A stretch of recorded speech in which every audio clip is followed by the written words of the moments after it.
Reed is going to be a go today for Pittsburgh. You and I were both very much looking forward to watching him play in person. Such an outstanding player. And he was nicked up during the game last week, and Johnson's going to bring it out. And he's across the 20, flag down up to the 29-yard line, but a penalty flag all the way back to the 15.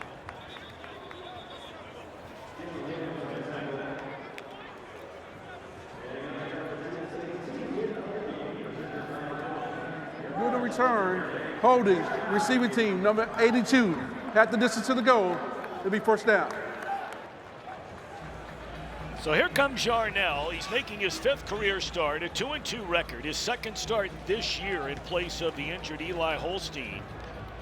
He's playing in his 9th game overall this year. He's had to relieve an injured Holstein twice, including the game last week, and then they took him out because he was not nearly at 100%, and he was getting hit and hit hard by Louisville. It's the story of their entire offense, not only the quarterback position, which you just talked about, not only Desmond Reed at running back, who we're not going to see today, but offensive line. Huge storyline going into this game, especially against Boston College that has some good edge rushers against a thin Pitt offensive line. Derek Davis Jr. is in the backfield, and he has a football, and he is stuffed immediately by Cam Horsley, graduate, playing in his 54th career game here today, his 42nd career start. Horsley's that anchor in the middle. He's going to beat right across his face Lyndon Cooper. Lyndon Cooper is the center for Pitt, who's been out the past couple of weeks, was a big addition to today's game. Now healthy, playing that center spot, but Horsley using his speed early to beat him across his face. Loss of a couple, 2nd down and 12. Yarnell looking around. He'll dump it off out of the backfield, and it's Davis. And what a play. Back-to-back outstanding plays on defense. This one by Ryan Turner, the true sophomore out of Hollywood, Florida. The Ohio State transfer who's really coming on for this BC defense. Max Tucker was the starter at one of the corner spots when we were here a few weeks ago. He's down with an injury. Ryan Turner's a guy that came here with a lot of expectations, obviously coming from Ohio State. Took him a little while to settle in, but has had a really strong month of November. Not where you want to be from your own end zone. 3rd and forever, and wouldn't you know it, they completed across the middle. And that is Kenny Johnson for a first down on a 3rd and 15. They convert. How about that? Really nice throw by Nate Yarnell. He had that same pass a couple times last week versus Louisville. Great understanding of timing and getting the ball to his hands. We'll see Derek Davis Jr. We'll see Jules Goff and Caleb Williams in the backfield today. As we glance at the ace ump cam, going to see the dig come right at the ump's face as the receiver runs into him as well. Again, great timing. It's accurate. Those are the types of throws when you're a veteran quarterback and you can throw before the receiver gets out of his break into that vacated window on that dig route. Oftentimes you see those deep digs, deep comebacks on 3rd and long. It's a great understanding by Nate Yarnell. And that one is batted into the air and was nearly intercepted. Good decision by Yarnell. Williams was open on that quick slant. And then Price was there, almost had a chance to pick it off.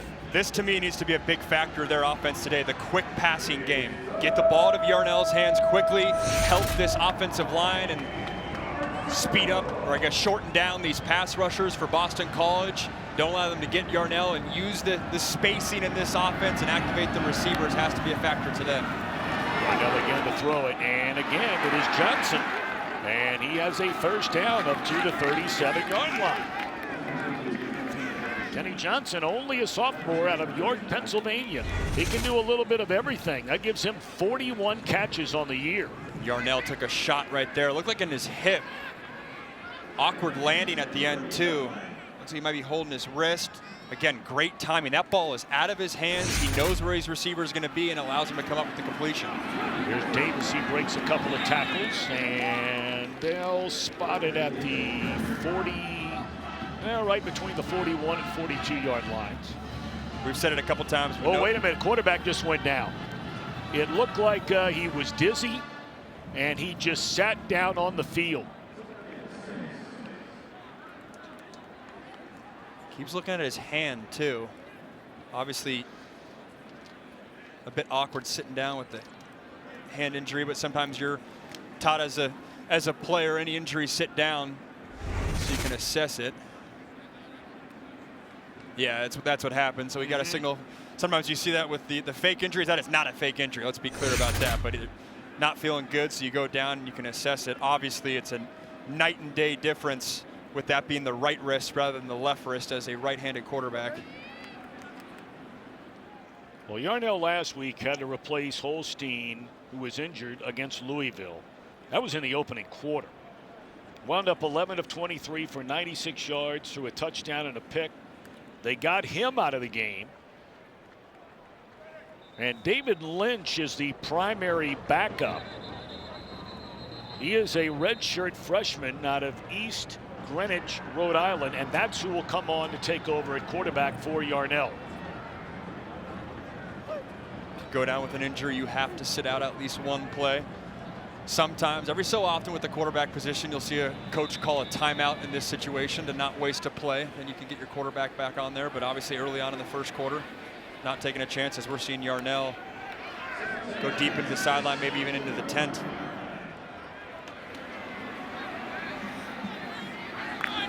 Second down and 6, and Lynch on the run. Throw and a catch is made by Poppy Williams Jr. Short of a first down, but brings up a manageable third, and we'll call it 3.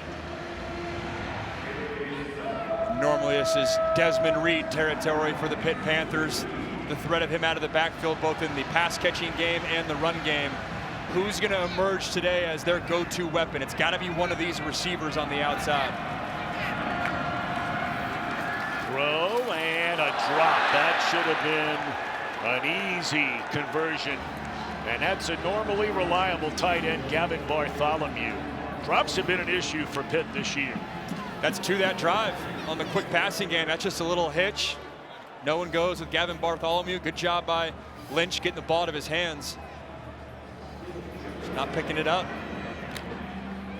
Again, when you're on your third string quarterback, those are the types of mistakes that just can't happen. Have to play a clean ball game to stay in this thing. Caleb Junko, the punter, puts a right foot on it. Low line drive. It's going to take a bounce. And we'll check up inside the 20, down at the 18-yard line.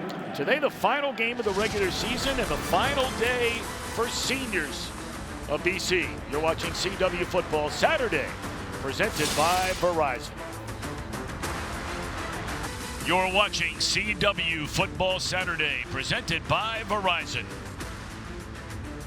It's interesting to note, I mean, you don't think of Rhode Island as the football capital of the world, but actually both of these head coaches played linebacker and during their collegiate days in that state. We need to bring back the those face masks with the bar down the middle. Nothing says middle linebacker like that face mask and a neck roll behind your shoulder pads. All right, first down, and the give on first down is to Robichaud. Boy, what a year he's putting together as he's taken over the regular duties in the backfield for the Eagles. Grayson James, we were here when he replaced Thomas Castellanos, led him on 3 scoring drives and a win.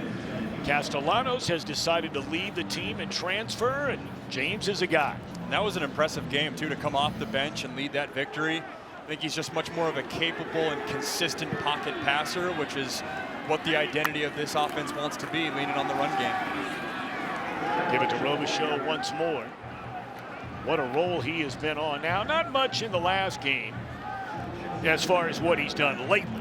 He's gone up over 93 straight games, but when we were here 3 weeks ago, he had 28 carries, a career high against Syracuse, for 198 yards and a couple of touchdowns. They had 2 backs in that game rush for over 100 yards. Yeah, this is an offense that leads the ACC in run-to-pass ratio. The identity of this team is they want to run it on first and second down and then throw it only when they have to and off of a solid run game.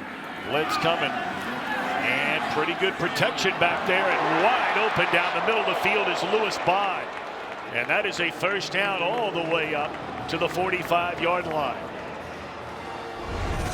Saw Yarnell last drive layering the football in these second-level throws. Grayson James is saying I can do the same thing. Great anticipation. This is a Pitt defense that runs a lot of tight coverage on the outside. So if you can hold up in protection, there's opportunities down the field to take advantage, taking a hard hit at the end, but Lewis Bond coming off a career high 9 receptions last week. Robichaux in the backfield, and he'll take the football from his quarterback and slips his way across the 45 up to the 48-yard line, bring up 2nd down and 7. Our closed captioning for CW Football Saturday is brought to you by Skechers Hands-Free Slip-Ins. For Grayson James, too, I mean, this month of November, not only is it, hey, great to finish this year out, but with a solid showing today, he could really cement himself as the guy moving forward into next year as well. Robichaux will be a 1st down carry inside the 45 of Pitt. We're going to see a steady diet of him. We talked about the career high 28 carries when we were here against Syracuse. That's what he's done since then. And there's a lot of carries to go around in this offense. They're going to average around 45 carries a game. So if he's getting 28, 21, 23, we're also going to see his backups, Trayshawn Ward, Jordan McDonald's come on, and he came on in that Syracuse game we had. So again, this is a run-first attack for the Boston College Eagles. Take the pitch, and wide open is Morales at tight end, and he is chopped down. The former North Carolina Tar Heel inside the 20, and BC another 1st down. This is just great play calling. You got the Pitt defense on their toes. Before you ran a dig route or post route to Lewis Bond coming across the middle, then you come right back and work a flood concept to your tight end Morales, getting him involved, throwing a lot at this Pitt secondary early on in this game. So they spot it at the 17-yard line. Robichaux is met head on. Looked like Donovan McMillan, among others, the first one there to greet him. This Pitt defense, which has been so good traditionally. You played for Pat Narduzzi. This has been a guy that really gets after it defensively. But last week, 505 yards of offense allowed against Louisville, including 212 on the ground. It's a unique defensive structure, too, and Pitt fans that are watching might be just used to it at this point, but a lot of tight coverage on the outside, press quarters, which you don't see often, safeties close to the line of scrimmage, as we're going to see right there. We can see all 11 guys in the shot. It's an aggressive downhill defense. Robichaux able to find a small hole that gets him inside the 15. Look at the ace cam. We're going to see this aggressive nature right away. You're seeing safeties make the tackle right there. Donovan McMillan at the safety spot, really making the tackle at the line of scrimmage. In press quarters, you're putting your corners on an island, hence the press concept, and then quarters coverage means your safeties have run responsibility. It's their job to fill the alley, which allows you to have your defensive line and linebackers really pin their ears back and totally focus in on where the running back's at. 9th play of the drive, 3rd down and 6. And the catch is made, and we'll see where they spotted. He needed to get to the 7-yard line for a 1st down. And it looks like Reed Harris might be a little bit short. Yep, they're going to spot it at the 8. He got up limping too, which is not insignificant. Had 2 big catches for Boston College last week as he tries to shrug off the medical staff. Wants to make sure he gets out there. Redshirt freshman, love his frame, 6'5". He's a weapon not only down the field, but in the intermediate stuff as well. 4th down and a yard, they're going to go for it. Robichaux is wrapped up and did not get there. How about that defensive stand by the Pitt Panthers? Brandon George, who today ties Cal Adamitis for the most career games by a Pitt Panther, his 64th today. He's getting it done at the middle linebacker spot. Reading, reacting, coming up big. You're watching CW Football. Those player profile picks. He's from Western PA, Mike Pinton. Well, a lot of people forget what a great player he was. I mean, he was a Hall of Fame player. Yep. And then, of course, won a Super Bowl as head coach of the Chicago Bears. The fact that you can do that graphic, too, without showing Aaron Donald as well, one of the best defensive linemen of this generation. Right. He's got it going on. Penalty flag down the field. with an eye on Kenny Johnson. And by the way, that is Nate Yarnell, who's back in the game at quarterback. Saw him leave the last series. A vertical shot on the outside, out clear as day. Almost got him with the face mask as well. Face mask, defense, number 13. 15-yard penalty, first down. Got the jersey, the face mask, got everything. Max Tucker for the infraction. That'll be a 15-yard penalty that brings it out to the 34-yard line. Good to see Nate Yarnell back in there, obviously, for Pitt. Have to get a tight shot on his hand. I wonder if there's any sort of athletic tape on that wrist. Obviously, when you're throwing with that right hand, can't do too much. First time we've called the name of Jules Goff. He's a freshman out of York, Pennsylvania. Trev, any update on Yarnell? Yes, absolutely. As you obviously see, he is back in the game. But to your point, Max, he did have that right wrist taped up. Came out of the 10 almost immediately, tossed a couple balls back and forth with the receiver to make sure there wasn't any pain. There was a little grimacing, but he seems to be fighting through it.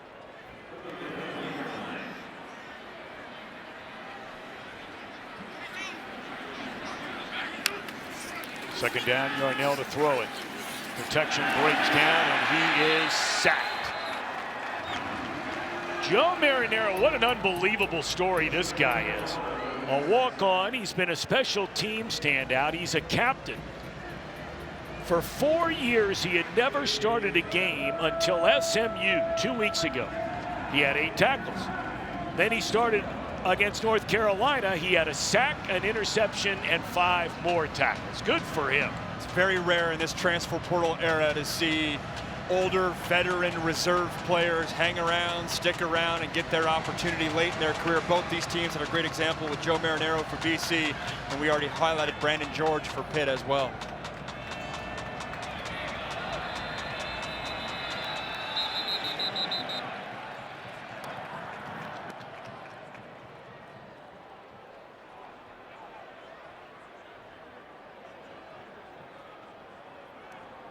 Prior to the play clock expiring. Timeout, Pitt, their first of the half.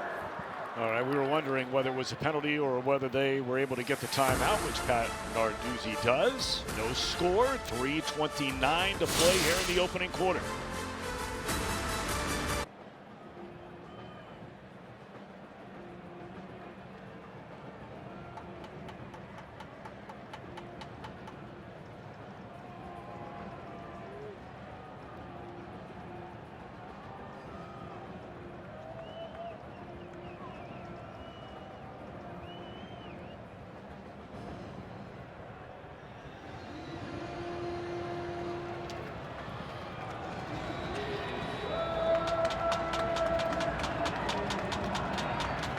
All righty, Mike, thank you very much. We'll keep you up to date. You guys will keep us up to date on that one. And on a 3rd down and 9, nearly intercepted. Ryan Turner was right there in coverage, and Pitt will punt it away with 3:24 to go in the first quarter. Yeah, Cade Bell, offensive coordinators, trying to take advantage of the 2 successful dig routes they had on last possession. Those are in-breaking routes, then trying to go an out-breaking route this time to Dejon Reynolds. Ball thrown behind him, tight coverage. Good job by BC. Another low line drive punt. Ferris from the 19-yard line. And a nice return. Still on his feet and finally wrapped up across the 30. So good field position for the Eagles. Like to remind you, coming up next, CW Football Saturday concludes. Wyoming heads to Pullman to take on bowl-bound Washington State. Wyoming and Washington State coming up next, only on the CW. What a season John Mateer's having. Washington State's quarterback leads the country in touchdowns. Top 2 guys in the country are him and Cam Ward, the guy he backed up last year. So something's in the water. How about out there that? In Pullman at the quarterback position. First down, Jordan McDonald, first time we've called his name. You may remember when we were here for that Syracuse game, McDonald had barely touched the ball the entire season. He had 5 rushing attempts in 8 games. Then he got it 15 times for a whopping 133 yards. Good looking back. We were searching for who he was on our depth chart and name list when he had that touchdown run a couple weeks ago. really turned on at the bye week, especially take advantage of the practice opportunity, got more reps in the game and took advantage. James, good protection. And down the middle of the field, catch is made inside the 40-yard line, and that's a big tight end. They have 2 good ones. We saw Morales a while ago, and this is Jeremiah Franklin. Yeah, they're going to get here on a little delayed route, then vertical down the field, one-on-one with the middle linebacker. You can see both safeties in a too-high look. That leaves for a lot of green grass down the middle of the field. It's a good design, knowing exactly what you're getting coverage-wise against this Pitt defense. McDonald once more breaks into the open field, and he will take it to the end zone.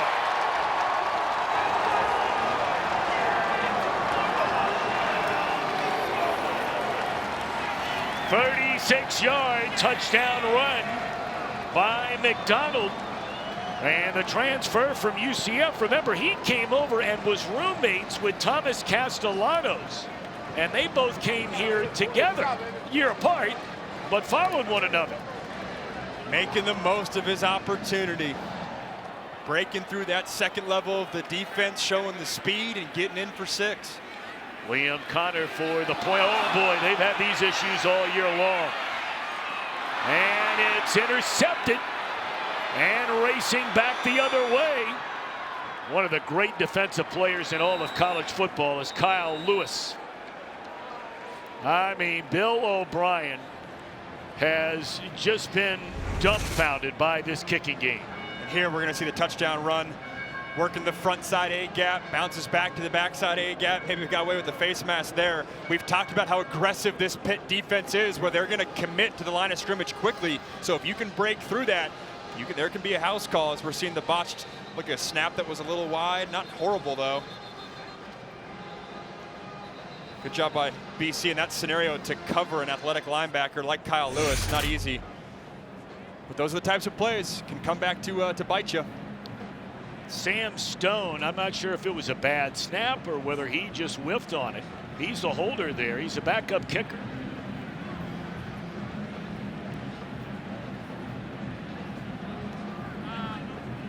But I mean, to give you an idea, and when you write this down as you're getting ready for the game, you can't believe it's actually true. They have attempted 3 field goals the whole year and made 2. And those have happened in the last 2 weeks. And it's one of those things, too, the less you do it, the more anxiety builds when you do it. Obviously, a snap like that only adds that anxiety as the game progresses. All right, from the 7-yard line, this is Johnson. Oh, he nearly took a wicked hit, tripped up to the 20-yard line. Let's go to the studio.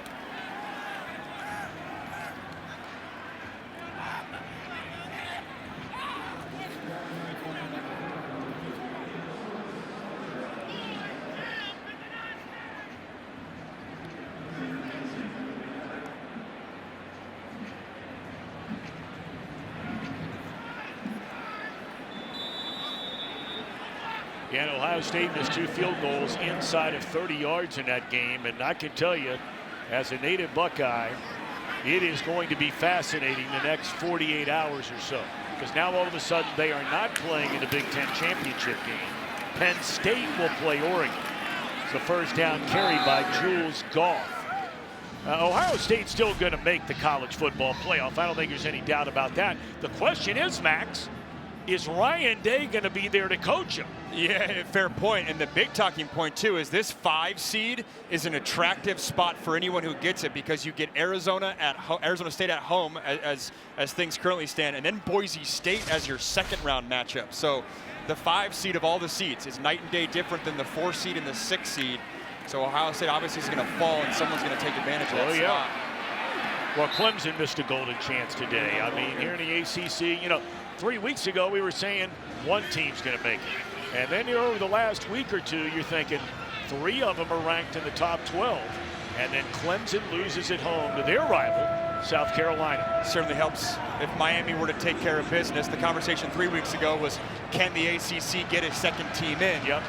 Not having to worry about Clemson there looming could help the loser of the ACC championship get in between SMU and Miami. Underneath, Yarnell lays it off. It's going to be very close to a first down. There is a penalty flag, however, down in the backfield. I'm not sure he got there. The spot looks like about a foot or two short of a first down, but I think this is going to be holding, and it's coming back anyway. But if it's short, they'll probably decline the penalty. Holding, offense number 72. That penalty is declined. 4th down. Yep.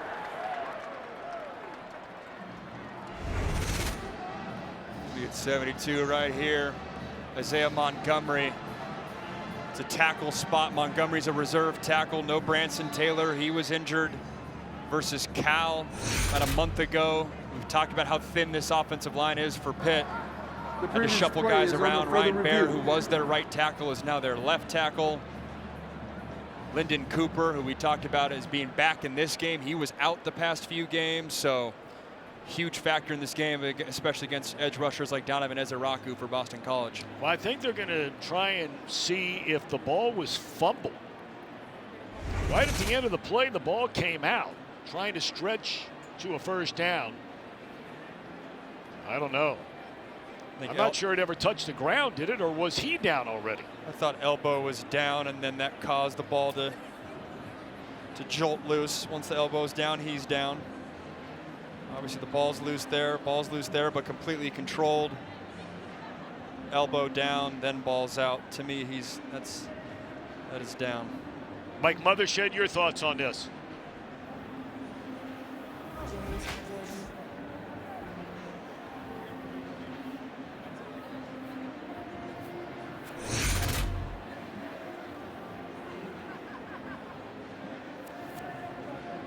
Yep.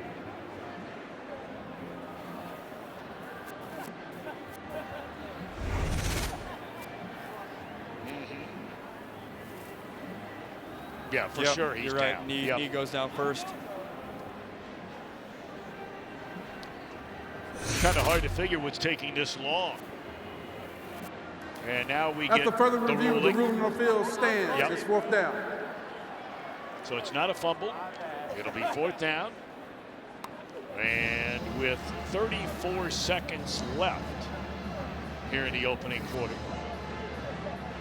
Pitt will once again punt it away. If you're just joining us, no Eli Holstein, who's thrown for 17 touchdowns against 7 picks in 10 games this year. No Desmond Reed, their dynamic running and pass catching running back. Oh, what a player he is. Great punt and great coverage as Ferris has dropped to the 10-yard line. I'd like to remind you, next week CW Courtside Saturday is back. It all begins. The Orange travel to South Bend to take on the Irish. And then New Look, Virginia. No more Tony Bennett. Head to Dallas to take on SMU's off to a good start this year. ACC college basketball begins next week. Noon Eastern, 9 Pacific, only on the CW. Well, there have been so many great matchups. ACC teams, by and large, off to great starts. That's not a surprise.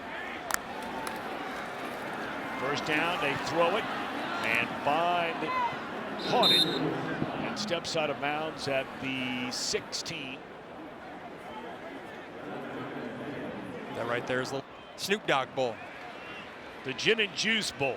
And we understand that Snoop Dogg and Martha Stewart, among others, are going to be joining us in the booth. Dr. Dre. That's right up your alley. There we go. We got all sorts of characters. That'll be fun. And that'll be from Tucson, Arizona. Get Martha Stewart on the call. Have her break down some run game schemes. Would love it. That'll be great. Would love it. All for it. They were quite the dynamic duo during the coverage of the Summer Olympic Games. Yep. From NBC this past summer. Snoop is everywhere. He really is. Got a 3rd down and 10. Second quarter underway. 6-0. Eagles in front. 4-man rush, and the ball is stripped, and it's loose on the ground. And James able to cover it up.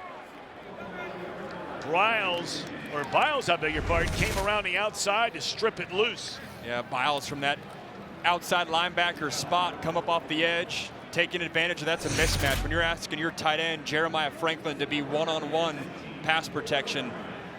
And you're seeing right there, Pitt Panthers 38 sacks. They lead the ACC, and it's all on scheme. Yes, they have some good pass rushers, but they'll commit linebackers and blitz often, like we just saw right there with Biles off the edge. Well, they got some guys just having some monster statistical years.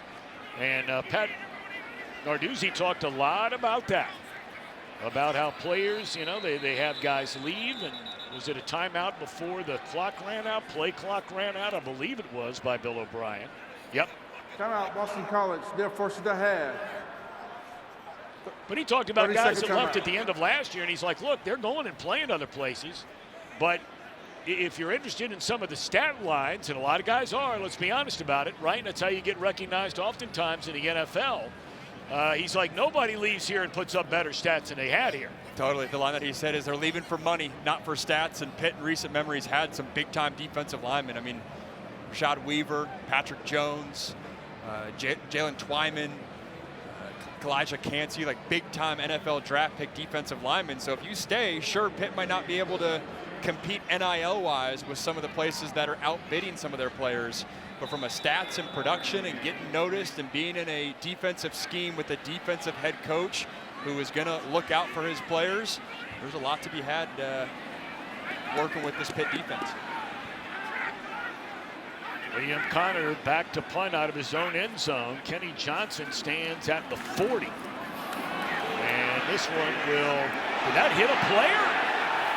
Ball is covered up by BC. I'm wondering if that ball hit a Pitt player down the field. And it is Boston College football.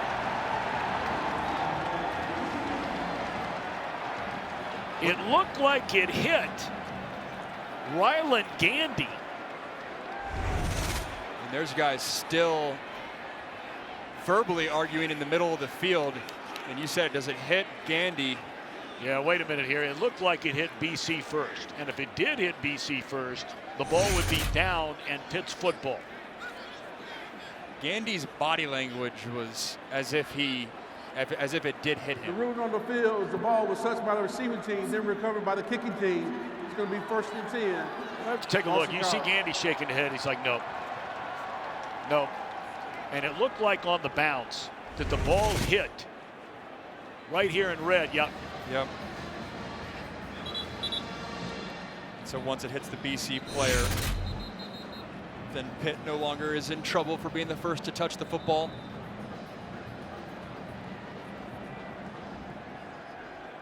Narduzzi was frustrated. Under further review. Call before with no delay of game. Now back calls as he's studying the iPad. Yeah, it looks like Pitt's going to get the football in real good position.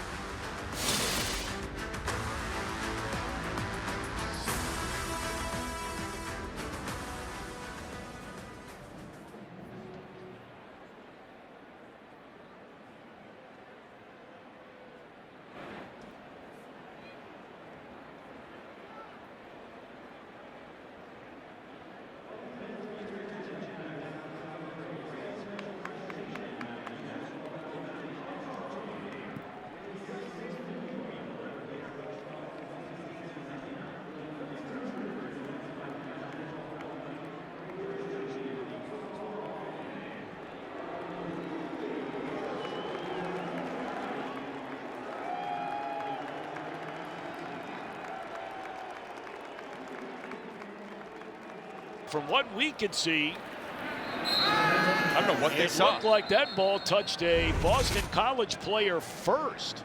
You're going to watch it bounce. Now, maybe it clipped him on the shoulder there, is the only thing I can think of, coming over his shoulder there. I guess so. It clearly hits the BC player. And we saw Pat Narduzzi before we went to commercial checking on the iPad as well. I don't know what we're missing on that one.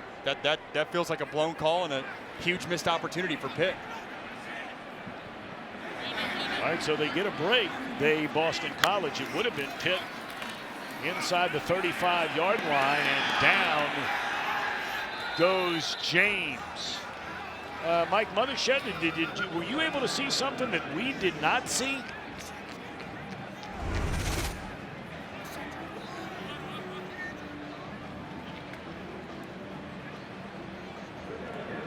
Yeah.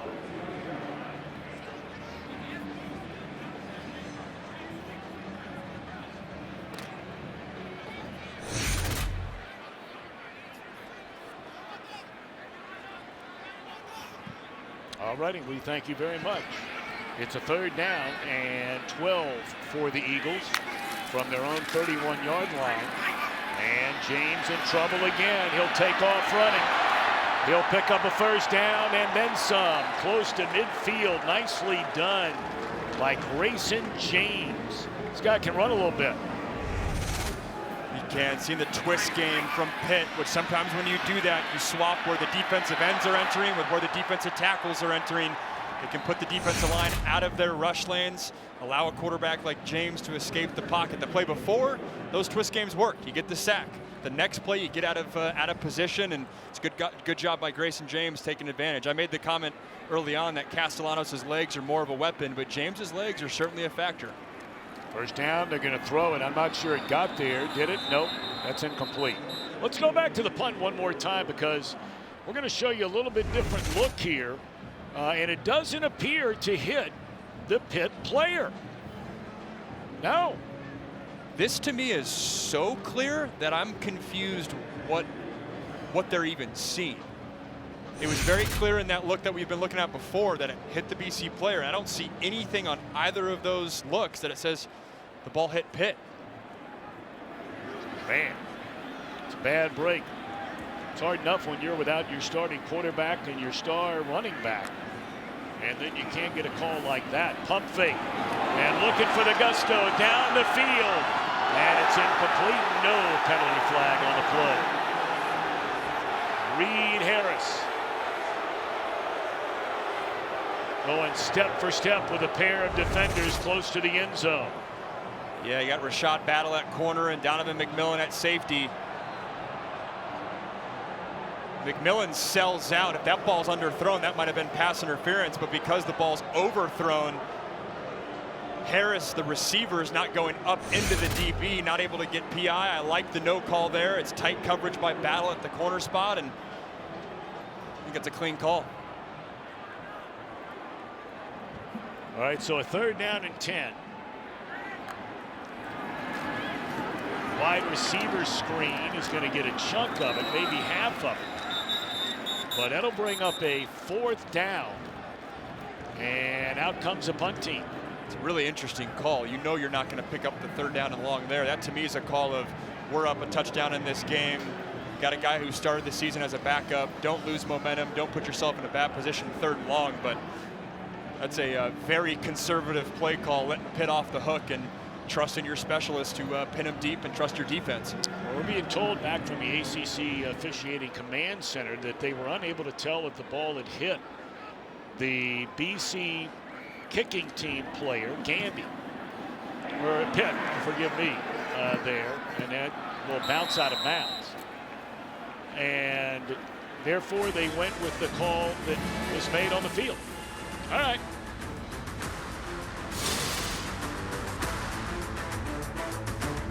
Percent completion percentage. Had some shovel passes that Come on. That was all before you got hurt. Yeah, I mean, that's a tough way to have it come to an end, right? It was. We were getting steam. That was a good roster, too, we had in 2017. A lot of guys that are still playing in the NFL, but it happens. It's the game of football, and you just got to get back on the saddle.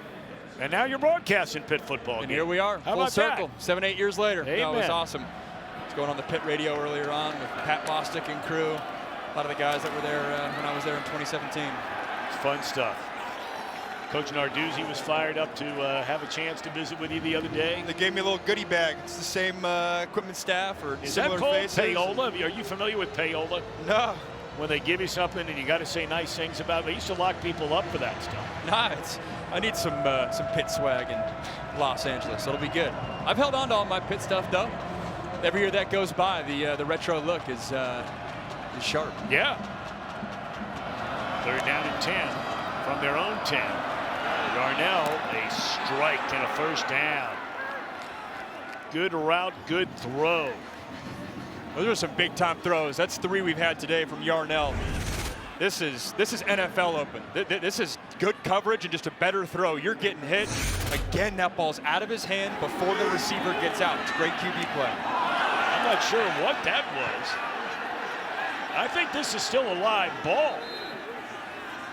It looked like he threw the pass beyond the line of scrimmage. I don't know. I guess not.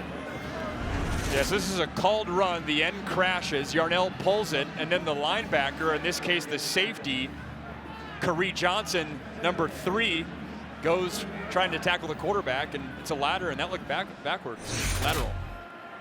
Yeah, and that'll be a 3-yard loss. You're taught as a receiver to keep playing no matter what. Don't put that call in the ref's hands. Hit as he threw, and incomplete. Brings up 3rd down and 13. You can just sense there's just so much pressure and responsibility on Yarnell in this passing game. Again, no Desmond Reed to soften things up. As we're seeing right here, you can see Yarnell step up, multiple hitches, trying to get this over route open. Looks like the ball's hit or comes out of his hand funny. Regardless, you find yourself in another 3rd and long. Let's see if Yarnell in this timing can pick up another one. Better protection this time, and a floater down the sideline is incomplete. An eye on upfield, and Pitt will once more punt it away. How about Yarnell? We saw the zip on the ball a moment ago there. Does he appear to be field level okay by you, Trevor? I've seen a couple instances, especially on that last throw and the previous one, in which he's clearly experiencing some discomfort in that right wrist. He immediately grabbed that, and just a quick touch, but I don't know if that same tip is going to be there for every pass for him, Tom. Junko on to punt it from inside of his own 10-yard line. And a penalty flag is down. We wait on the penalty. Tackle at the 38-yard line. Flag is back at the line of scrimmage. One comment on that wrist, too, that Trevor's talking about. Illegal formation, kicking team. More than 4 players in the backfield. 5-yard penalties added to the end of the play. 1st down, Boston College. So going to be real good field position for BC. This is CW Football Saturday, presented by Verizon.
All right. Congratulations, by the way. Oh, yeah, this is great. That's awesome.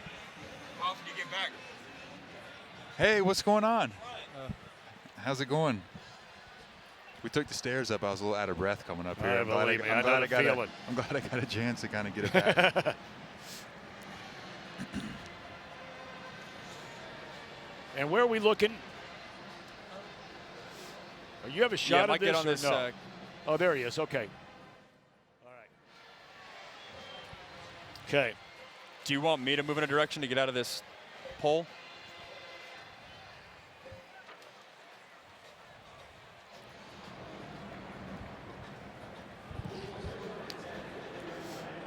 BC 6-0 over Pitt, 8:07 to go here in the second quarter. And a little while ago, we showed you Luke Kuechly, 2-time All-American.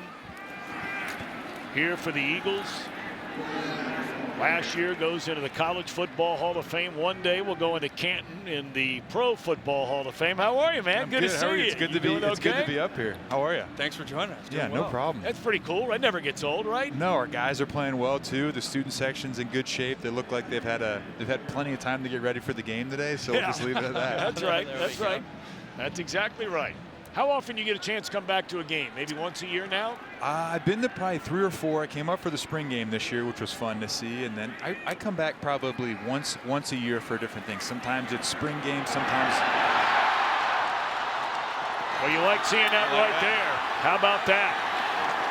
And the catch is made by Reed Harris. Believe it or not, he is the first ACC player ever who hails from the state of Montana. Good to see him across the middle, healthy too. He was banged up early on in that first quarter. We talked about that big physical frame, 6'5", working across the middle. Had a couple of those big downfield routes last week, continuing that momentum again as he hobbles off the field, unfortunately. He was a dual threat high school quarterback. And Bill O'Brien saw the look of that frame, recruited him from Great Falls, Montana. Look at this. Well, now we're going to get into a regular formation. What do you do if you're a middle linebacker and you see that, Luke Kuechly? Hey, you know what? That is some like old Jim Harbaugh stuff you used to see at Michigan. They line up in all those crazy formations. They get to something super simple. They just go overload and say, hey, try to block our big running back. Robichaux in for the touchdown. You said it, crazy formation, multiple offensive linemen, extra offensive linemen on the right side.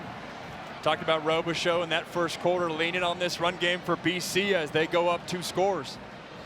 We talk about Reed Harris being down on the field. He is big. He just looks good. Like you said, he's big, he's athletic, he's put together, and we need more guys like that. We need to go back to Montana and check those guys out. No doubt about it. There are plenty of them out there. I mean, Max, that's not far from your neck of the woods. Oh yeah. Did you ever cross? I mean, you crossed paths with Andre Williams, right? During your time here. He was a little different looking cat. What were those practices like with him at running back and you at middle linebacker? You just let him kind of run through. You tag off on his hip. You say, hey, I'm trying to take care of you, Andre. But in reality, you're like, man, I want nothing to do with him. Once that dude got running downhill, his shoulder squared and his big legs, you're like, I don't want to tackle anything around that. You also had, I know NFL is different in terms of practice, but Cam Newton as well. Two guys that you don't want to meet in the A gap. We had Cam. You couldn't even breathe on him. If you got anywhere near him, Rivera would let you know about it. Yep. And then we had Jonathan Stewart, who was probably weighed 245 pounds when he was playing. And so in practice, it's like, hey, Stu.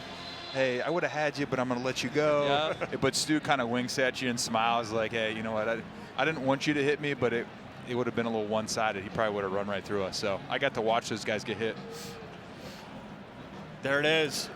How sweet is that? It's a little uncomfortable being next to Flutie, so being next to those offensive guys makes me a little nervous. I need to be a little closer to Mike Ruth. How'd you reserve that spot? That's the prime position. I don't know. I don't know how they did, but I tell you what, Doug Flutie is a heck of a guy, a great person. His son, or his nephew Billy Flutie, actually played with us here at BC. Just a great guy. Played a little bit of quarterback, a little bit of wide receiver. So Doug was around quite a bit with Billy being here. You know, I was kind of curious. I did a lot of your pro games, but I never got a chance to ask you because you were kind of in and out meetings, and we were bringing in, Cam or Ron or somebody like that, like you mentioned. You grew up in Cincinnati. Yep. Played at St. Xavier High School. A lot of players from that town come here that don't play at, say, Notre Dame, Ohio State. Were you recruited by those guys too? No, so actually that was my grandparents on my mom's side actually met on a bus from Cincinnati to North Bend to go to a Notre Dame game. So when I was growing up, I always wanted to go to Notre Dame. I had posters in my room growing up of them. And then when I started getting recruited, it just really wasn't in the cards. I wasn't overly big. I wasn't very highly recruited. One of the kids that was actually in my class got recruited by Notre Dame, so they would come and I'd be like, hey, I want to go to Notre Dame. And they already kind of stacked up with backers, but I'm glad I worked out because I wouldn't have changed a thing. I would have come here 100 out of 100 times all over again. It's a great spot. I had great guys I played with. The relationships that I left this school with were awesome. But like you said, the kids from St. X end up at BC, and I think we all really enjoyed it. I'm sure you know your boys got beat by Moeller in the You had to just final. you just had to bring that up. I was going to leave it alone. You just, leave it alone. I'm sorry. It's okay. Hey. As we'll see the ace ump cam from the Luke Kuechly perspective right here. Pitt's run game hasn't really got going today. A little push there to work with. First big run of the afternoon. And they are without their star running back in this one, as we told you right from the beginning of the game. No Desmond Reed. And now all of a sudden it looks like Davis is reaching. Oh boy, you hate seeing that. If indeed he's reaching for that left knee, and he is in considerable pain. Transferred junior. Give him the rock, good block by the fullback. Cuts back to the left-hand side, and then he gets rolled up on that right knee. We've talked about it multiple times, how thin this running back room is for Pitt. Derek Davis Jr. is a cool story, too. Played defense at LSU. His last season there, started transitioning over to the offensive side of the football, then transfers. Pitt lands him, great athlete. Hasn't played a ton of running back, but obviously in a game like this with no Desmond Reed, and again, Rodney Hammond, who was one of the best returning running backs in the ACC, is redshirting this year for Pitt. So again, thin room. While we have a minute, let's send it back to the guys in the studio. Mike.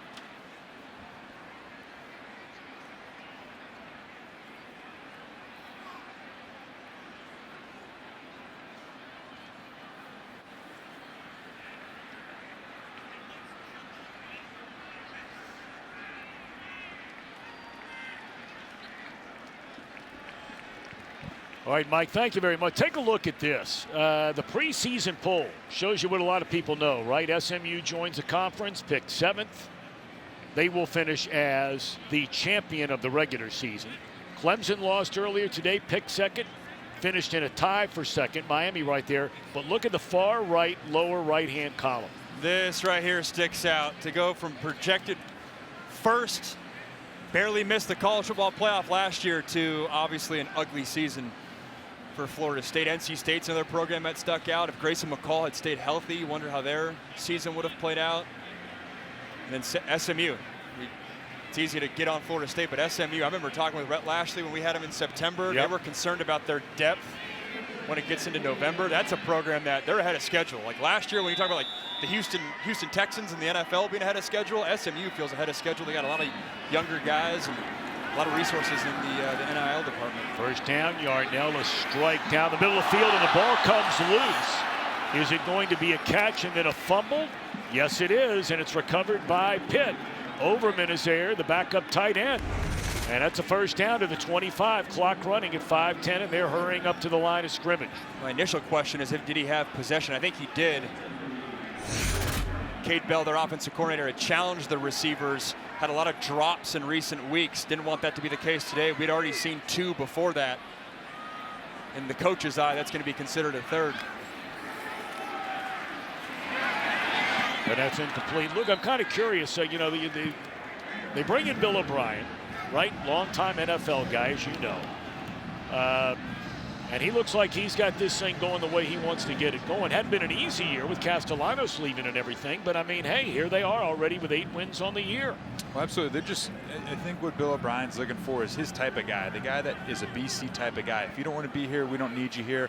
Obviously, losing Castellanos was a difficult thing, but they said, hey, you know what, if you don't want to be here, that's okay. We'll find some guys that do. And you look at the guys on this team, it's a tough PI call right there, but our running back room is deep. We're good up front on the offensive line. We have a physical presence.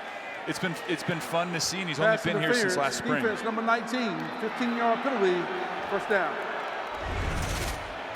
Yeah, you just get a little handsy. I mean, Max, you know this as a quarterback. If he doesn't have his head turned around, throw it up there. That DB's just got to get into his hip, and then he's got to turn around and locate that ball. As long as you locate that ball, you can lean into that receiver and kind of get him out of bounds there. It's good coverage, utilizing the sideline as well. Pitt offense has struggled at times to stay on the field. Can't give them a gimme. Rykees Brown whistled for the penalty, so it'll be an automatic first down. And it's first down and goal from just inside the 10-yard line. Yeah, there's a lot of moving around. It's hard for that offensive line to stay firm. Offense number 72, 5-yard penalty, first down.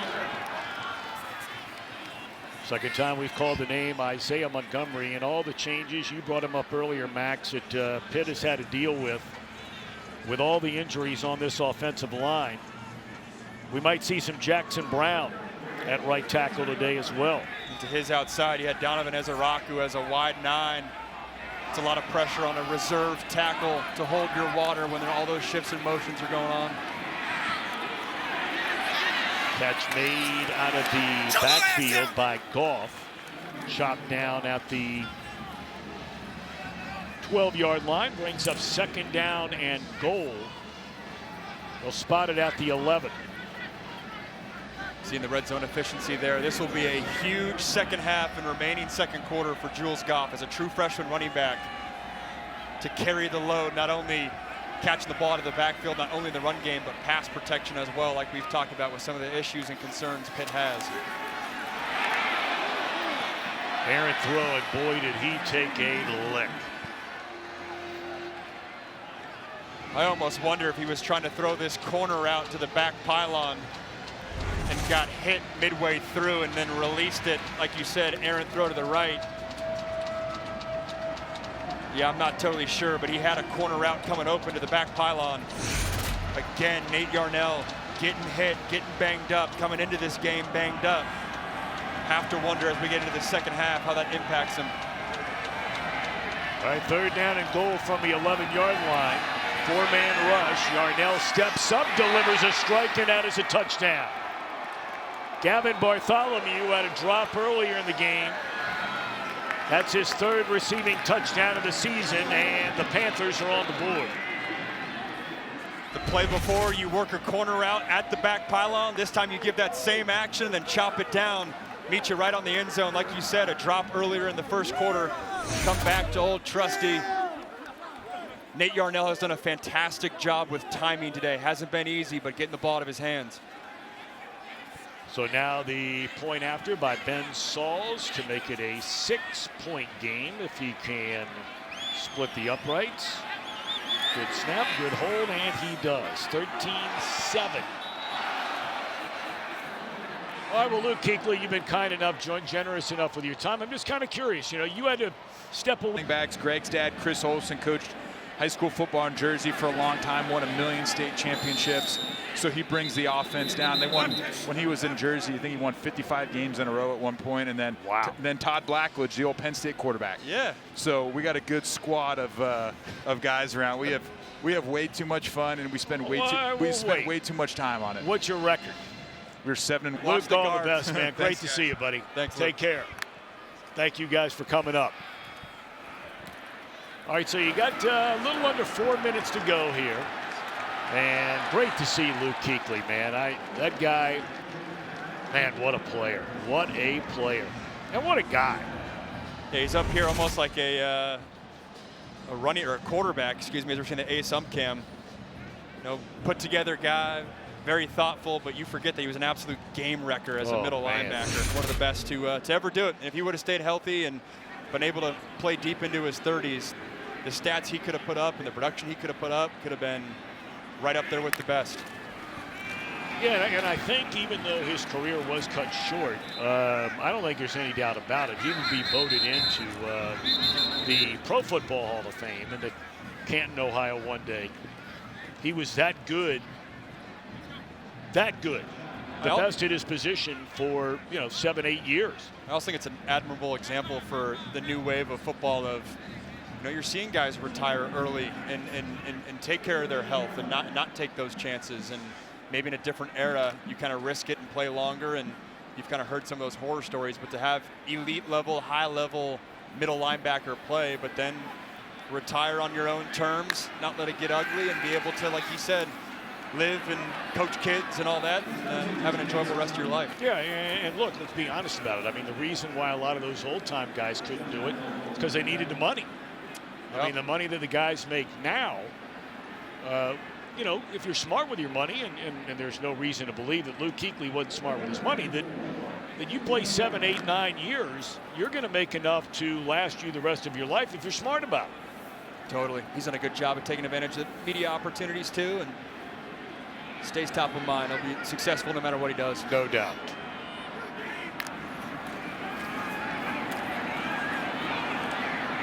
Catch made and able to break a tackle, but not get to the first down. So that's going to take us to the 2-minute timeout with 1:53 left. And Pitt's going to have to punt away the football, or rather BC's going to have to punt it away when we come back.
Let's take a look at today's game summary presented by Pacific Life. Creating financial security for over 150 years. Boston College took control of this game early behind their backup running back Jordan McDonald. Burst through that second level of the Pitt defense and got all the momentum on BC's side early. Was becoming a two-headed monster for the Eagles. Kai Robichaux, their veteran running back, also got it. And then lately, going back to Gavin Bartholomew, been really impressed with Nate Yarnell's ability to get the ball out of his hands quickly. You saw in that last pass, though, that ball is fluttering, that ball is wobbly. He's dealing with that right wrist injury. Wonder if that's impacting how he's releasing the football. Good punt going to Pitt. The Panthers inside their own 10-yard line, but 1:38 remaining. Pitt with 2 timeouts left. And look, you got to give Yarnell a lot of credit, man. I mean, he's clearly not at 100%. He's gone 9 out of 15, 90 yards, a touchdown. I mean, they may not be great numbers as far as yardage, but he's been solid. Those 9 completions have not been easy. At least 5 or 6 of those, half dozen of those, have been down the field, tight coverage. It hasn't been gimmies and easy slant routes, which has obviously got to be the goal in this drive right here. If you're Cade Bell, how can you find easy completions against likely a softer defensive coverage in this 2-minute situation? Question is, are you going to put it up? Or yep, looks like they're going to throw it from their own end zone. And down the sideline, Johnson did not see it coming. And by the time he turned around and picked the football up, he had overrun it. And Yarnell's hopping in the end zone. He knows he missed an opportunity there. Have to wonder, this is the type of throw where you have to throw it so early because you've been getting hit all night. But if he just hangs on a beat longer, he's going to see that Kenny Johnson ran right past his guy and throw it down the field. Instead, he throws it early and he's not able to sync the timing. All right, now do you think about running it? Or are you going to put it up from your own 5? If you have 3 straight incompletions here, you might give BC, yeah, they're going to hand it off. And no running room, but unless Boston College wants to start burning timeouts, and it looks like BC will, why not? Stopping the clock with 1:26 left, and you've got a 3rd down upcoming. As we look at the ace ump cam too, you can just sense that Pitt has no confidence in this run game. You're seeing the combination block trying to get to the backers, and just no one gets a hold of Joe Marinero, 45, that inside linebacker. Again, just by the way this play calling's gone throughout the first 2 quarters, not a lot of confidence in the push that you can get from an offensive line that's depleted. A win today, and this is his 10th season as head coach, would give Pat Narduzzi his 6th season of 8 or more wins. He's been to 6 bowl games. You know, last year was a disaster. I mean, everything that could have gone wrong did go wrong, right? They went 3-9, but the 2 years prior, they were 20-7. Remember, they won coastal championships in 18 and 21, won the ACC title overall in the 11-win 21 season. Only Florida State and Clemson are the only other 2 schools to get that ACC title. Pitt is consistently competitive. Sometimes they're hanging around that 7-8 win mark, but consistently a competitive team. Yarnell down the middle of the field, and they convert on 3rd and forever to the 35-yard line. How about that? Mumfield again on the catch. An incredible catch and an incredible throw. He's going to get hit again. Releases this ball over the linebacker in front of both safeties. The touch, the timing. That right there is Nate Yarnell's best route that he throws. He did it last week versus Louisville in a 3rd and long. If I'm BC going into this second half, that route right there, I'm taking it away on 3rd and long because Yarnell loves it. Yarnell steps up, lays it off out of the backfield, and racing for the sideline is Goff. And that's another 1st down to the 45. Great job by Mumfield, timing his jump too, trying to high point this thing, twisting and turning, gets hit, controls the ball on his way down. That is a difficult catch. Again, a wobbly throw, which is not easy to catch if you're a receiver. It's cold out. It's a heck of a catch. 1st down from their own 45-yard line. He got hit again as he throws, and again finds Mumfield, who steps out of bounds at the 40-yard line. Well, Yarnell is just taking a pounding back there. For any young quarterback watching that says my offensive line's just not protecting me, Nate Yarnell is putting on a clinic of getting the ball out of your hands before your receivers get out of your break. Even if you're not getting the best protection, you can still find completions. Down the sideline for Johnson, incomplete. There looked like there should have been a flag on somebody there. I mean, the Pitt guys are throwing their hands up in the air thinking that was offsides against the defense. And I think that Yarnell thought he had a free play there. I do too. This is the scenario too where if you're Pitt and you're Cade Bell and Pat Narduzzi, as Pat's upset with something, he thought they had a defensive lineman in the neutral zone. George Rooks right there, that defensive tackle, 91 for Boston College. The point I was getting to is this is Desmond Reed territory. 2-minute drill, go one-on-one with the Mike linebacker. They're really missing him here. The ball is intercepted. And look at the big fella. Rumbling into the end zone, and that is a touchdown.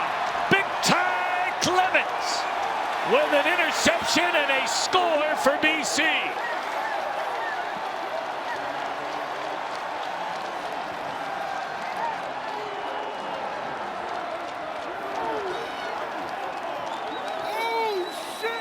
Can you believe that? A big man touchdown. You dial up the pressure. You get hit right away. Nito Akpata. And then Ty Clemens says, look what I found. House call. That's 2 weeks in a row for us, Tom. A big man touchdown. Yeah, 3rd overall, if I'm not mistaken. Can you say thick 6, baby? That's it. Look at him over there.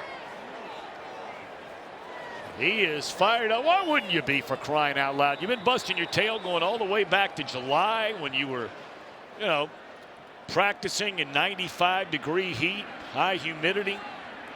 And here you are in the final game of the regular season. And you get a, what did you call it, thick six? A thick six.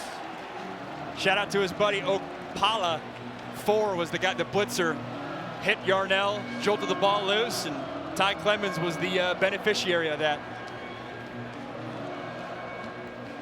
Clemens, a redshirt junior out of Decatur, Alabama. And BC 2 straight games, an interception returned for a touchdown. That one goes for 55 yards. Ryan Turner was the one who had the 78-yard interception returned for a touchdown against the Tar Heels. That's so brutal for Nate Yarnell, too. You're driving, had some big-time throws on that drive like we're talking about, looking to potentially score a touchdown, go into this half either tied or up 1. Instead, right there, you could easily make the argument that's a 10-point swing. All the momentum back on Boston College's side to likely end this first half. So 33 seconds remain until halftime. And able to get into the second line of that kick return. And out across the 40-yard line is Johnson. So you got 25 seconds left, and maybe you can get right back into field position, although a flag is on the field. This is going to be a 15-yard penalty. It's just a matter of on who. I couldn't see exactly if there was any punches or shoves. But at the end of this return, you're going to get some action from both these teams. After the play, personal foul, unnecessary roughness. Kicking team, number 44. Yep. 15-yard penalties at the end of the play. First down, Pitt. Yeah, there was an extra turn of the ankle there. And I don't blame one of the teammates of Johnson there for coming after Fakwa a little bit. That's a huge deal, too, because now you really only need 15 yards to get into field goal range or so. With 25 seconds, we've seen Yarnell with these deep dig passes across the middle. Maybe you work a comeback on the outside lane.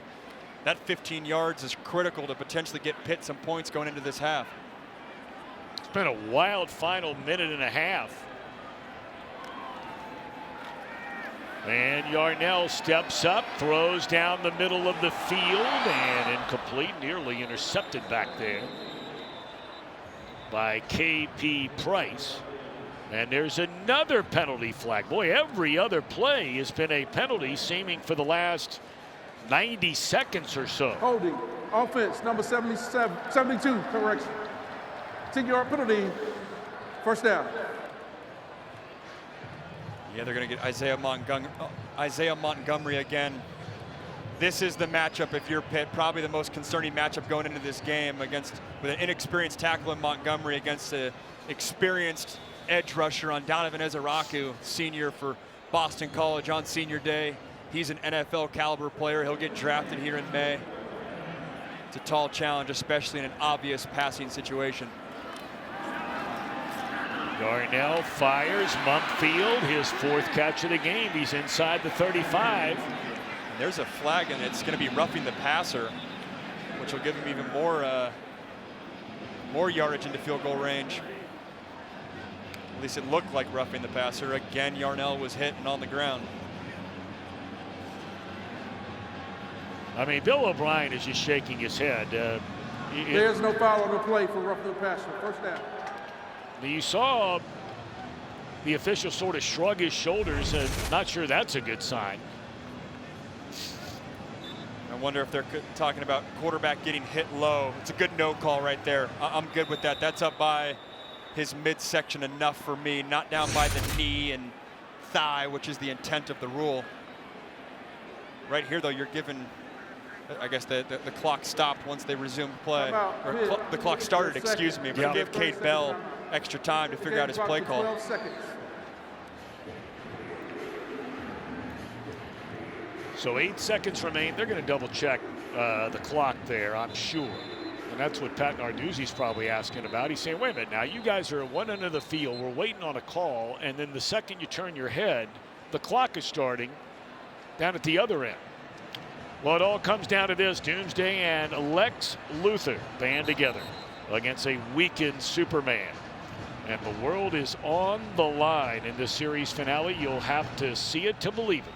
The final episode of Superman and Lois airs this Monday, 8 Eastern, 7 Central, right here on the CW.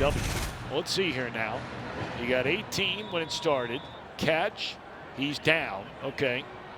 But you still had to call a timeout once the ball was then put back in play. Should have stopped at 12, and they do reset it to 12. And now Yarnell in trouble and just throws incomplete. You do have the first down, so the clock would stop. The penalty is what screwed it all up, because the refs were hemming and hawing on what that penalty was, and the clock kept running. BC is acting like this is a fumble. To me, this is just a Brett Favre shovel pass by Yarnell for an incompletion. Now, make no mistake about it, Ben.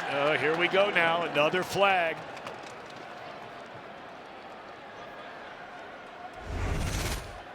So they're looking at intentional grounding, at least from the body language that I can see. Let's see if a receiver was in the area. Yarnell's getting pressure. You can tell he's trying to have it look like it's going to Jules Goff. Fouls at the smart of the foul. Lost it down. Pitt will use a timeout to avoid the 10 seconds retraction. This is a tough call.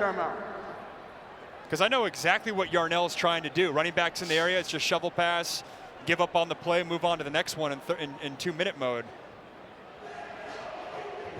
The refs are saying that Jules Goff was not in the area, but that certainly was Yarnell's intent. Please set the game clock to 6 seconds.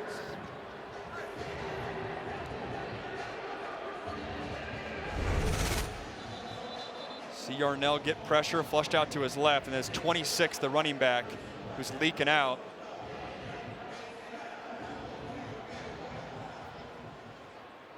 He's out of the box. I don't know if the ball went past the line of scrimmage. I also don't know if there is a yard. Please set the game clock to 7 seconds. Officials are having a hard time, man. Regardless of how this shakes out, or I guess, or especially if it goes against Pitt here. That's 2 calls in this first half. It did go over the line of scrimmage, we're told. All right, 7 seconds left. This is going to be a 57-yard attempt, and this guy's got plenty of leg. That's, if you're Pat Narduzzi, that's 2 calls that went against you this first half. Career long 58 for Ben Sauls. He's also hit a 57-yarder. So he can get it there. And this one will draw and drops good. How about that? 57-yard field goal on the final play of the opening half. That kid's had an excellent year. What a kick. 57-yard field goal just before halftime, making it a 10-point game. BC will get the football to begin the second half, and they'll get it from the 25-yard line. James, 9 of 11, 151 yards without a turnover. Does not have a touchdown. They ran the ball, did BC 18 times, 75 yards. That's where they hang their hat. They're averaging right around 4 yards a carry, but if you take out one 36-yard run, they're averaging less than 2 yards per carry. Yeah, this game has the feels. You notice that stat from Reed Harris. They're averaging 29 yards per catch. This game has the feel that it could come down to who can have the most explosive plays, because both these offenses, at times struggling to stay on the field on third down. Robichaux, that's a good run to begin the second half. That'll be close to a 10-yard gain. Closed captioning for CW Football Saturday is brought to you by Skechers hands-free slip-ins. They say it's exactly a gain of 10. So another first down for the Eagles. This is where your Boston College start the second half. Your one big advantage, or at least from your perspective, is that offensive line. Can you establish a tone to begin this second half and start wearing down this Pitt defense? Robichaux breaks it to the outside. And another 10, perhaps 12-yard run this time. They spotted at the 47-yard line, so it is a 12-yard carry. That's 22 yards on the first 2 rushes of this second half. Kai Robichaux coming into this game, 6 straight games with the rush TD. Love his combination of the power side, but also the quickness and the speed as well. It's a good combo from a BC back. You go back-to-back runs of 10 and then 11. And on first down, you're throwing it. I remember Barry Alvarez, Hall of Fame coach, won 3 Rose Bowls. They had Ron Dane, college football's all-time leading rusher. And I think it was the first 17 plays of the game. They turned around and handed it off to Ron Dane. The offensive coordinator kept wanting to call a pass. And his famous words were, if they can show me they can stop the run, then we'll think about a pass. Love it. Love it.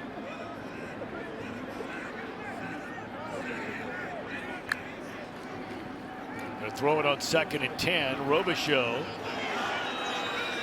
crosses midfield to the 49. That'll be a gain of 5, 3rd and 5 coming up. Yeah, to end that first half, when Trevor was talking with Bill O'Brien, he mentioned, hey, we need to be able to throw the ball. And the reason he's saying that is, again, the point we made in the first quarter. Pitt's defensive structure, they're running this tight cover 4, which means both those safeties have heavy run responsibility. So you would think, and on paper, you have one-on-one matchups on the outside with linebackers also being hugged tight into the box, that there's opportunities to win on the edge if you're these receivers. 3rd down and 5, 4-man rush, and James takes off and dives forward and appears to have enough for a first down. Nice job by Grayson James to get out of trouble. Good pocket awareness right here by Grayson James as we're seeing the ACC cam working through his progression. You know, Thomas Castellanos was the guy that really scared you when things broke down, and he sorted through that A gap and was picking up extra yards. But Grayson James still has enough athleticism to pick up those extra yards and make a linebacker miss to pick up a gain. So on 1st down, they'll go back to the run, and once more it's Robichaux, this time bottled up. Pitt only allows 114 rushing yards per game. Where they've been hurt, when they've been hurt, by and large this year has been through the air, except for their last game. And Louisville, you know, look, they're not in that conversation with Miami and SMU and Clemson. But Louisville is the 4th best team in this conference, and right now they're playing like it. Without a doubt. And a unique team, too. Hard to figure them out. You go on the road and beat a good Clemson team, but you lose to Notre Dame. You beat up on Pitt. They're sometimes Shuck looks like one of the better quarterbacks in the ACC, and sometimes they don't have it. Yeah. Ball batted down on a 2nd down and 9. It'll bring up 3rd down. That's what you're talking about, Tom, right? You elect to pass on 2nd and 9, don't get anything. Now you're in 3rd in an obvious passing situation, which would allow this Pitt pass rush to heat things up. Rather than electing to run it, maybe you're in 4-down territory, which is why they called that pass play on 2nd down, knowing that you have 2 shots here. But either way, it feels like you're letting the Pitt defense off the hook by not going back to the well and running this rock right at them. 3 out of 7 is BC. Pitt 5 of 9 on 3rd downs in the game so far. They need to get to the 33 for a first down. And Bond stays on his feet. And he's going to be a yard or 2 short. I would imagine, knowing the struggles they've had in their kicking game, they being Boston College, there is no way they are going to try a field goal here. They're going to go for it. That was the same play call that I was critical of in the first half when they got stuffed and were forced to punt it. This time they get yards after the catch to get it 4th and short, and you called it. They're going to go for it. And that is the type of play call you're calling, knowing that you have another down in your pocket, and you can call potentially a run play right here. 3 made field goals the entire year. Trayshawn Ward in the backfield. They're going to throw it on 3rd down. And it's incomplete. So that's the second big 4th down stop in this game for the Pitt defense. BC 0 for 2 on 4th downs in this one. And Pitt will get the football. You're watching CW Football Saturday, presented by Verizon.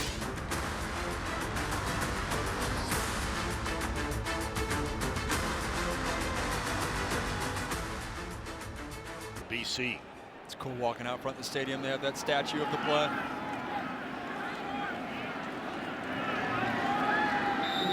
Going to see a lot of Jules Goff, we would imagine, here in the second half. We thought we might see some Caleb Williams. Not yet.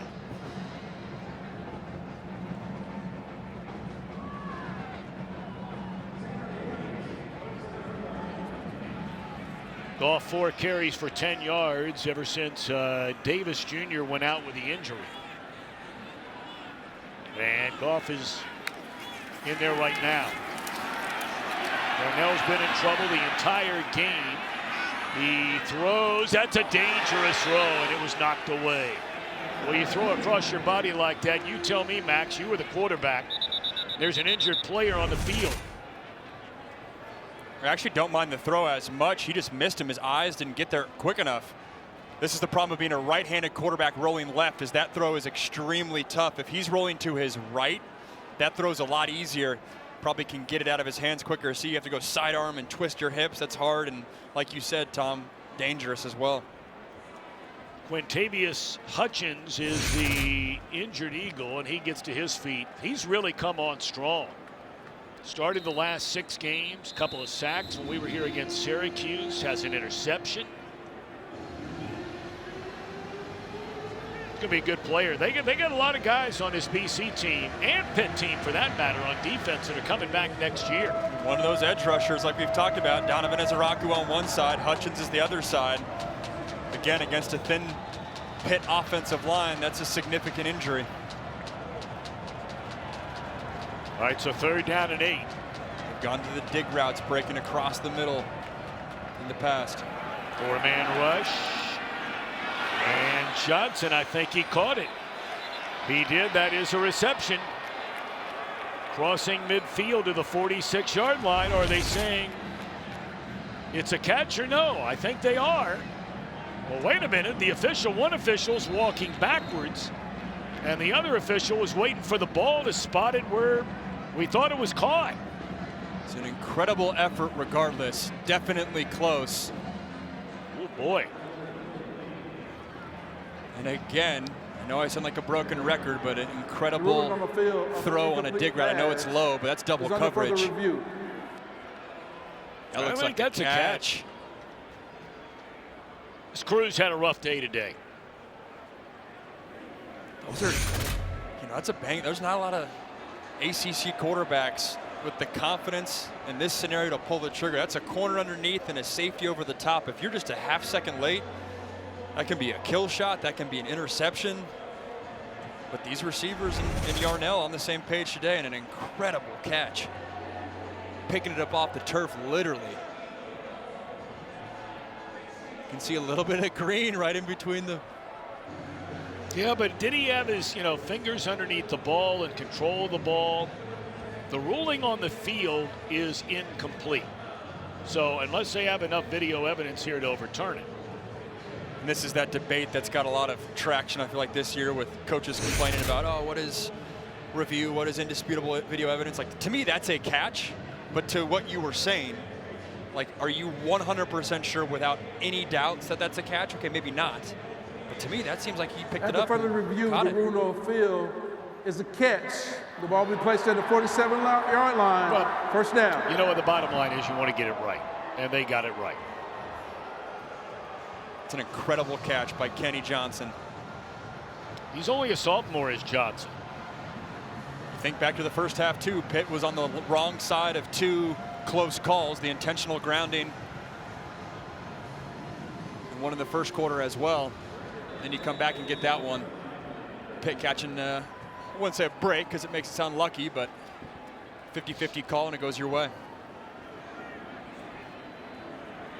Closing in on 10 minutes to go. Second half just underway here in Chestnut Hill, Massachusetts on this cold regular season finale. That's Goff.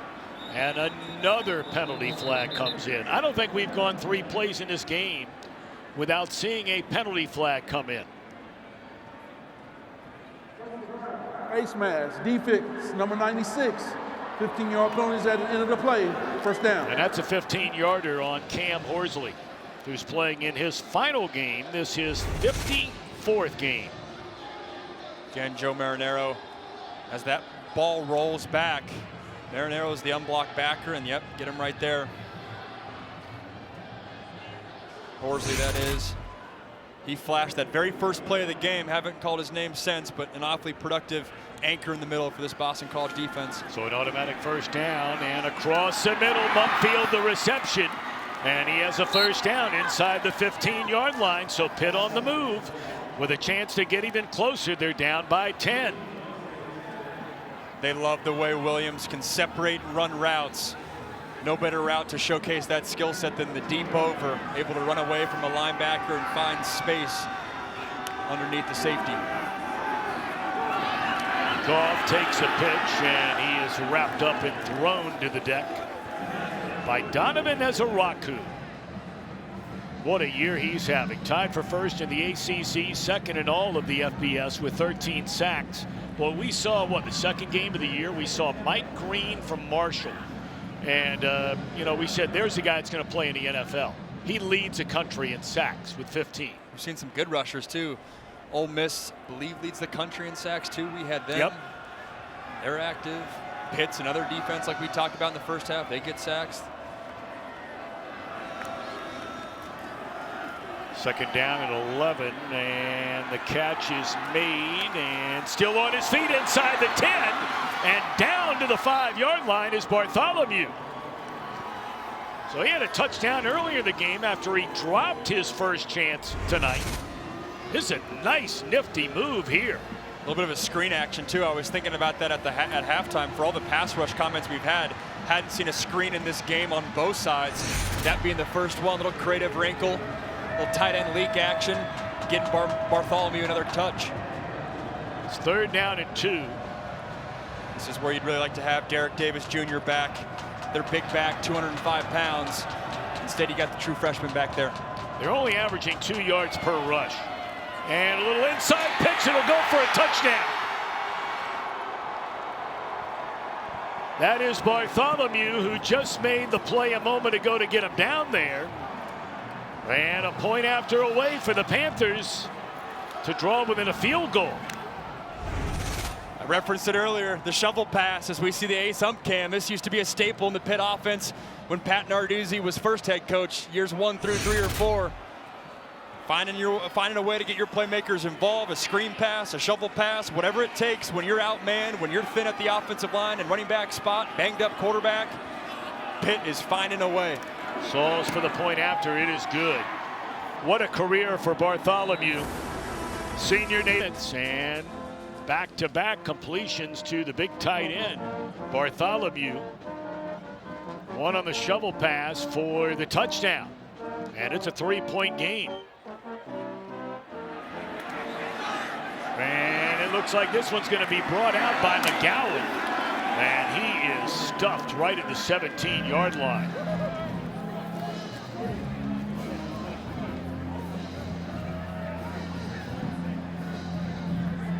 Well, so far you look at the rushing numbers, and we talked about this last week.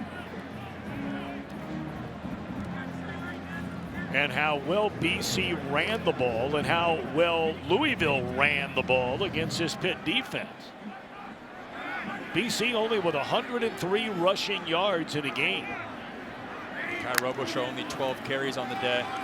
There's his 13th, makes a guy miss. And a big one. Out across the 30 up to the 33-yard line. Well, you wonder why they've just had so much success when they've started their last couple of drives running it, and then they want to start throwing it, and they get behind the sticks. Pitt's right there for a tackle for loss, but Rashad Battle, that corner, being asked to have a presence in the run game, misses that tackle. And Robichaux, again, his combo, he's a bigger back, 220 pounds, but he has quickness, he has speed, and can make you miss. The combination of both those skill sets, what I love about his running style.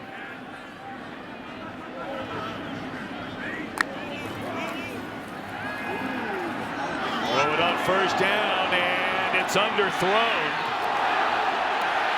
Well, I don't know. Flag came in late. That almost looked like an uncatchable ball there.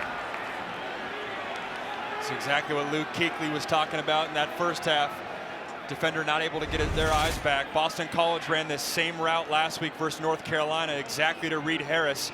Last week it was double covered and it was a great catch. This time it's underthrown. And yeah, if Donovan just can get his eyes back, it's no PI. The benefit of a underthrown football, man, there's not a lot there.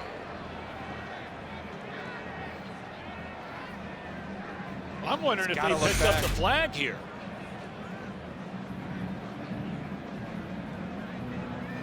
We could not hear the announcement. So offsetting penalties.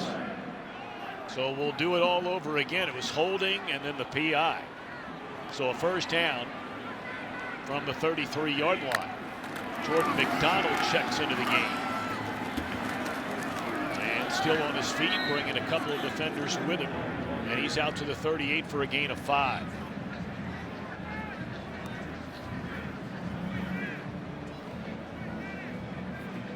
Averaging 180 throughout the season, 125 today. The longest of today was Jordan McDonald's 36-yard attempt.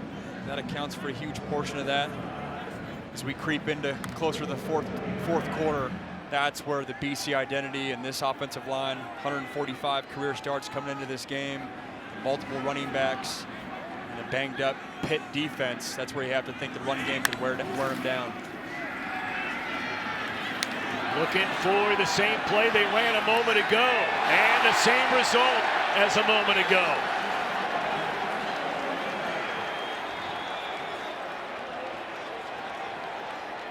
Javon McIntyre. Pass interference.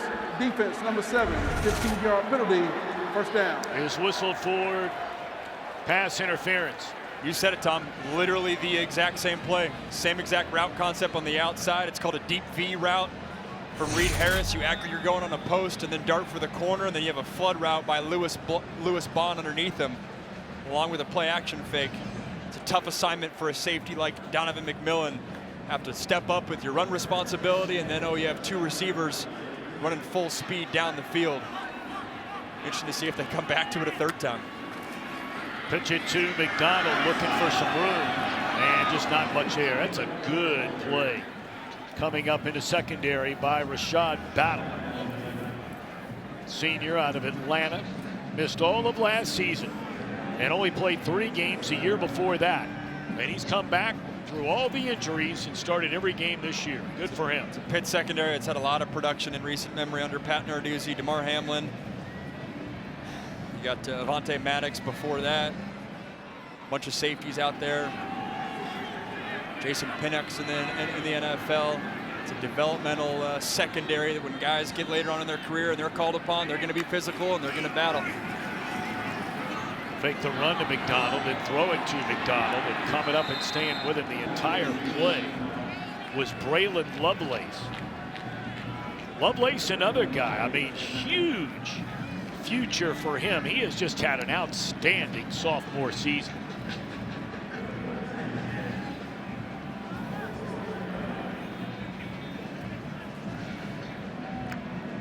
Third and 10s.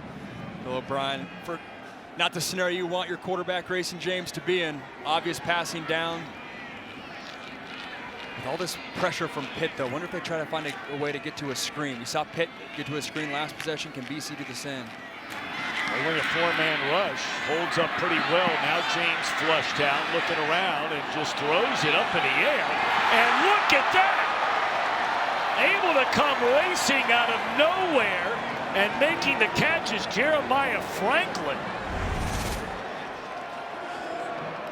This is going down as a completion to Jeremiah Franklin, but Grayson James is not throwing the ball to him. I guess maybe he is. From the booth, I thought he was throwing to the receiver on the right-hand side. I think you're right. It was flyers up, the old recess game. Who can come down with it? Very, very lucky that that was not intercepted, because you had the DB there for Pitt that wasn't able to time his jump. The ball was hanging in the air for so long. Robichaux back in there, and he is dropped behind the line of scrimmage. Great get off by Sean Fitzsimmons. They highlighted him. I asked Coach Narduzzi, is there anyone on this defense that's playing well that might not get the credit statistically? He called out Sean Fitzsimmons, who's been banged up, redshirt sophomore, really settling in at that defensive tackle spot and coming on for this Pitt team in the second half of the season. And the man he was lined up against, the left tackle, Jude Bowery, who has started every game as a sophomore, is the injured Eagle. We'll be right back.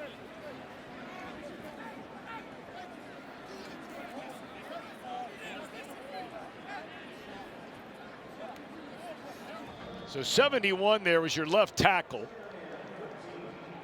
went helmet to helmet. And then just watch 71 right there. We'll get back to this in a second, because we were watching him trying to walk off the field.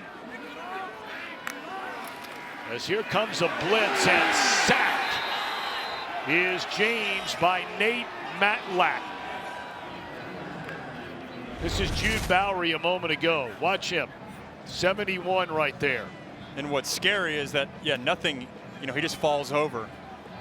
Obviously going head to head, so you have to think it's a head injury and then wobbly coming off the field. And then that play we just saw right there, Kevin Klein came in at the left tackle, and then credit Pitt's defense, they blitz right at him. Nate Matlock, the defensive end, had a linebacker blitzing inside him. No one picks up Matlock, and you get a sack. It's a great defensive play call, knowing you have a reserve left tackle in there and attacking him right away. Sometimes you talk about, hey, when a reserve corner comes in the game, you attack him. You can do the same thing defensively. Rolling towards the corner of the end zone, and it is a catch, and it is a touchdown. What an unbelievable play by the former high school quarterback turned wide receiver Reed Harris. What a throw, what a catch, and a touchdown for BC. It's one-on-one on the outside. Reed Harris versus Rashad Battle.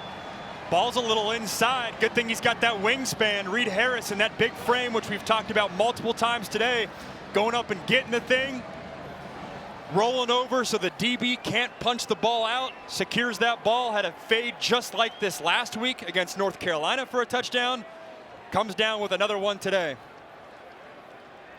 That is a big time reset, and I mean, that's great coverage by Battle. What are you going to do? It is. That is the downside of the Pitt defensive philosophy in this press coverage, cover four, is these corners have to win on the outside because it's one-on-one matchups all day. Pat Narduzzi and staff is banking on the fact that you're not going to convert or continue to trust these downfield passing attempts because they're low percentage attempts, but right there with a guy like Reed Harris can get it done. The previous play is under further review. Well, they're looking to see if the right foot of Harris came down out of bounds before his right knee then hit, which was inbounds. But if the foot hit first out of bounds, then it's incomplete.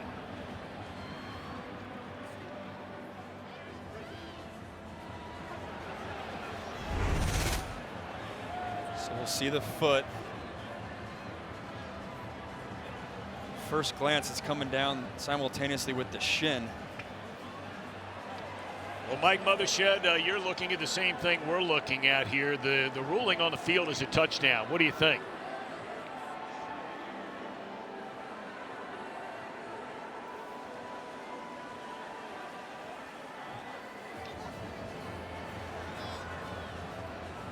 Yep.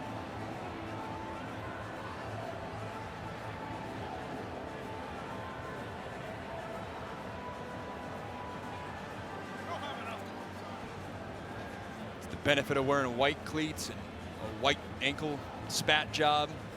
The contrast is hard to see, but it does feel like that shin comes After down further first. review, the ruling on the field stands. Touchdown. So it does indeed stand. Mike Mothershed, thank you very much. It is a touchdown.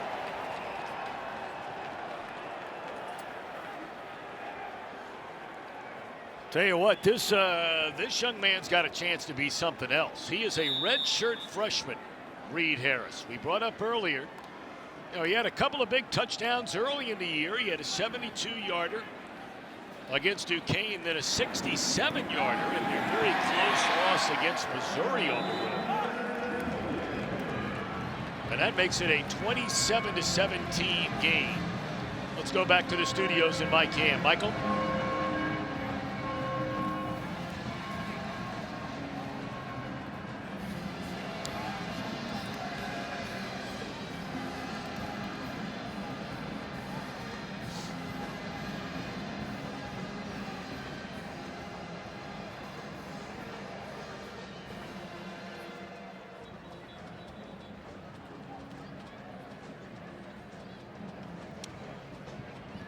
Well, we figured that had a chance to be a high-scoring game with the way that Ward and McCord, by and large, have gone this entire year, and it's certainly on its way to being that. Congratulations to SMU.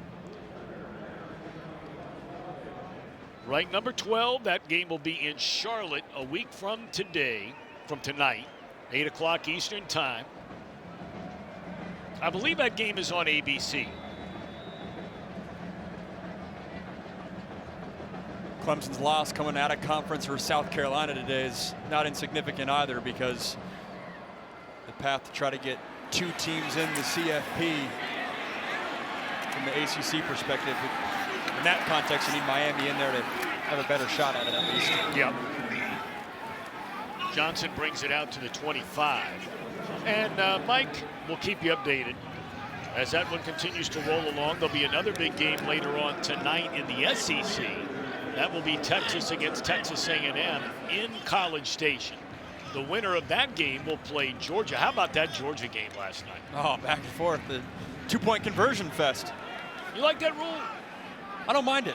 I don't mind it, yeah. Okay. I mean, I thought college overtime was good either way, to be honest, and you made the rule change for player safety. At least that was my interpretation of the intent. Yep. I think both ways. I don't have a huge problem with it. That went into 8 overtimes, that game last night. Georgia survives. It was an unbelievable comeback, and give Georgia Tech a lot of credit. Brent Key has a good future down there. Haynes King, gutsy effort. Longest game in Southeastern Conference history. Jackson Dart passes Eli Manning for the most career passing yards by Ole Miss, and batted in the air and incomplete on 2nd down. Earlier today, Michigan beats Ohio State for a 4th straight year.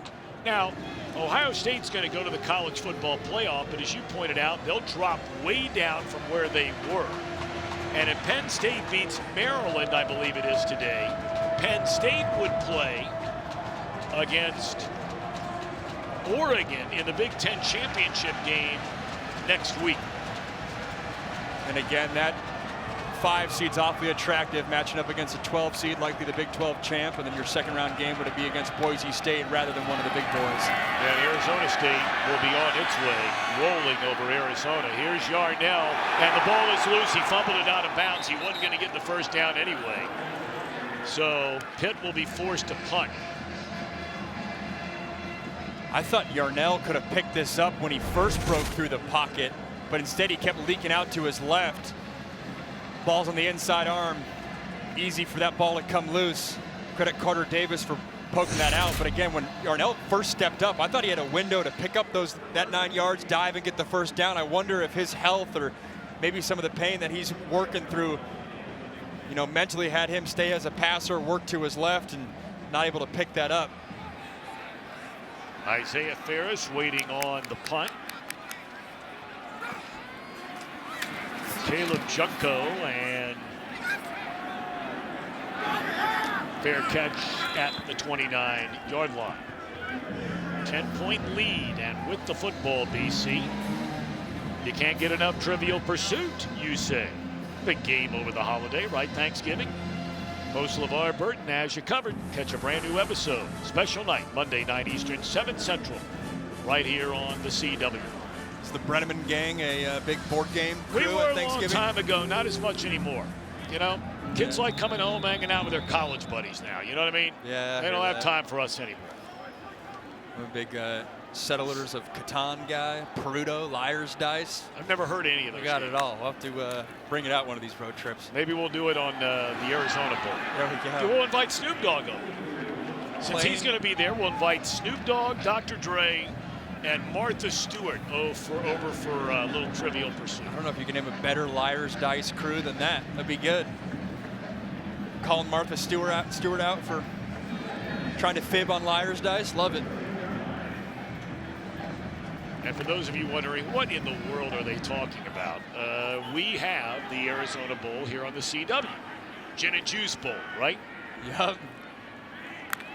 And that is Snoop Dogg's company, the sponsor of that bowl. We'll have a team from the Mid-American Conference. And that game will feature When they lose, that's where those 4 losses have come as of late. It's a 3rd down and 3. And incomplete. Pressure coming from the safety spot. Javon McIntyre. And BC will have to punt it away. This is a missed opportunity too. There's pressure. I think this is a coverage bust too. There was no one in the middle over the top of Luke McLaughlin, the slot receiver. Safeties were bailing out. There was a ton of green grass there. But again, this identity from the Pitt defense, they're banking on the pressure and getting to you quickly to ultimately cause your inability to execute in the pass game. They have nobody back here either. Heavy rush. Try to come after this thing, and they nearly maybe did get a piece of it, or either that or off the side of his foot. Hard to tell from here. And it trickles out of bounds at the 32-yard line. They weren't disguising that at all. There was not a single person back coming after you. See if they block this. Ooh. Brandon George is off balance. If he stays on balance, he might have had a chance there. Number 30, their middle linebacker right up the middle. No one blocks him. He thinks that he's going to get blocked. Brandon George, that is, and lowers his shoulders as if so, and then he gets Olayed, loses his balance. If he just kept running, that would have been a block and potentially a touchdown the other way. Turns out to be a 32-yard punt, and Goff is in the backfield. Going to throw it on first down, and wide open down the sideline, but catching it out of bounds. That ball was late. That was a tad earlier to Williams. That may have been a huge gainer. It's a double move and out and up, and it's tough if you're not going to leave your quarterback enough room to, throw it on your outside shoulder. Pat Narduzzi's asking for a push there. Yeah. He might have a good complaint there. There was definitely contact made, which was sending the receiver Williams towards the sideline. Corey Johnson on coverage, in coverage, the safety.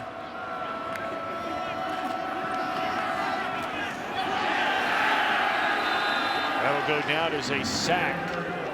Dropped behind the line of scrimmage. Ezaraku, if that's him, that's his 14th of the year, which would put him one behind Marshall's Mike Green for the #1 spot in the FBS. It's a miscommunication. Yarnell was about to pull the trigger on a curl route. Receiver thinks it's a double move or ran a double move. Not sure who was right and who was wrong there. Lucky that was not worse than some sort of fumble or interception. Ezaraku has the second most sacks in Boston College school history. Off receiver and intercepted, and then the ball is fumbled. There's a penalty flag down, so there's all kinds of stuff going on. You had a ball batted into the air, it was intercepted, and then fumbled. But will that be the way they call it on the field?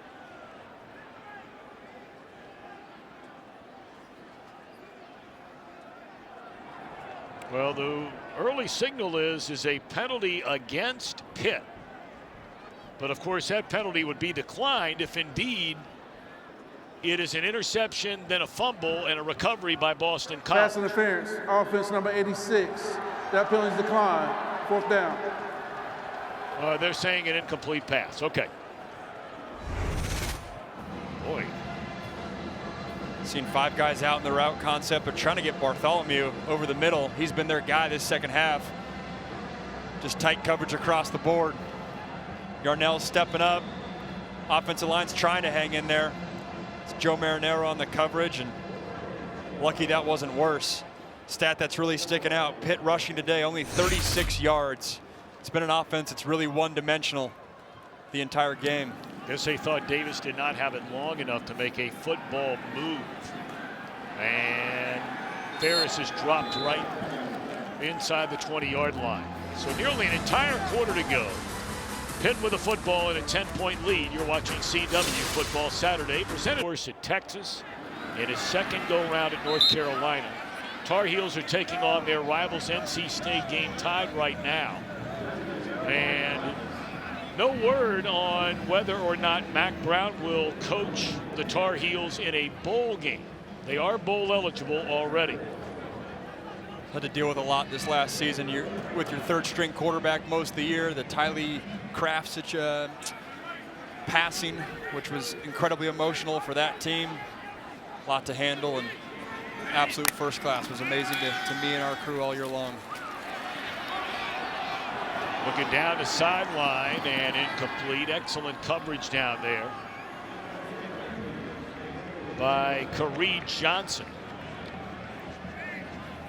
Boy, BC is really throwing the ball a lot. I mean, you heard Bill O'Brien at halftime tell Trevor Scales that, it's hard to run against this Pitt team. But that is the 24th pass attempt. And they have run it 28 times at 4.2 yards per carry. 5-11 on third down. James is 16 for 23 today, 70% completion. That completion percentage is 70% with no turnovers. This offensive identity, that's right where they want them at. Four-man rush, good protection, and incomplete. That was great coverage. That wasn't good coverage. That was great coverage. Turned in by Rasheem Biles. And so another punt, keeping Pitt very much in this game with 12:45 to go. Why is the clock still running? I thought that was an incomplete pass. Definitely was an incomplete pass. This is great football awareness. This is a linebacker. Looks like a safety right there. That's excellent coverage by Biles, knowing that it is 3rd and 4. Unlikely to get a downfield passing attempt. Likely for the receivers to chop it down right at the sticks. He's locking them down. And again, nobody back to receive the punt. They're coming after it. And Connor wisely just takes a couple of steps to his right and gets it off of there. Still a long way to go. BC in front of Pitt by 10.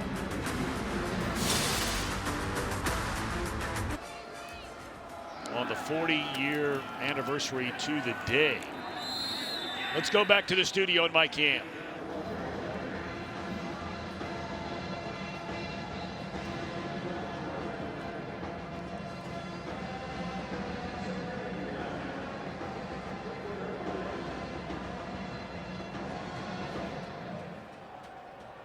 Glenn Meeks is a player, man.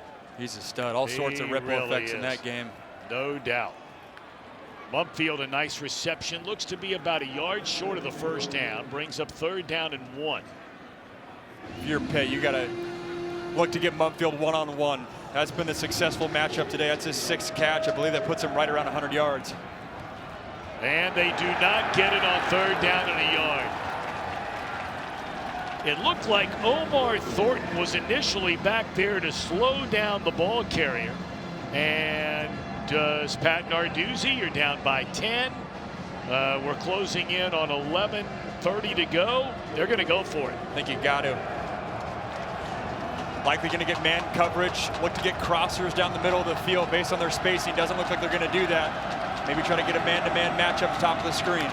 John Reynolds in motion. The snap is fumbled, picked up by the running back, but dropped right there, and a 4th down fail. There's not been a 4th down conversion in this game, and Narduzzi is just beside himself. They've had snap issues with the backup center being in there. We've talked about it a couple times today. Cooper is in there as the starting center, but obviously another mishap in the snapping game. A clap there. That's just Yarnell losing focus. Yep. Again, that to me right there is a byproduct of a quarterback getting hit all night. He knows he's got to get the ball out of his hands quickly, and you just skip a step. You lose focus. He probably in his mind was pre-playing the play, already knew where he was going to go with the ball. Again, man coverage to the left side, and a just mental mistake. Little delay to Robichaux, and he's down to the 35-yard line, gain of 4. And, a lot of people, the cynic fan, I'm guilty of it. Heck, when I'm watching, one of my favorite teams at home, you're saying, oh, the guy's getting happy feet. Look, you keep getting hit, right, Max? I mean, come on. Totally. And it's not just him getting, pushed around. It's been consistent the whole game, him being on his back. When you're a quarterback back there, when you have one of the best rushers in the ACC on one side and the tackle is just trying to keep up. That's a tough spot to be in.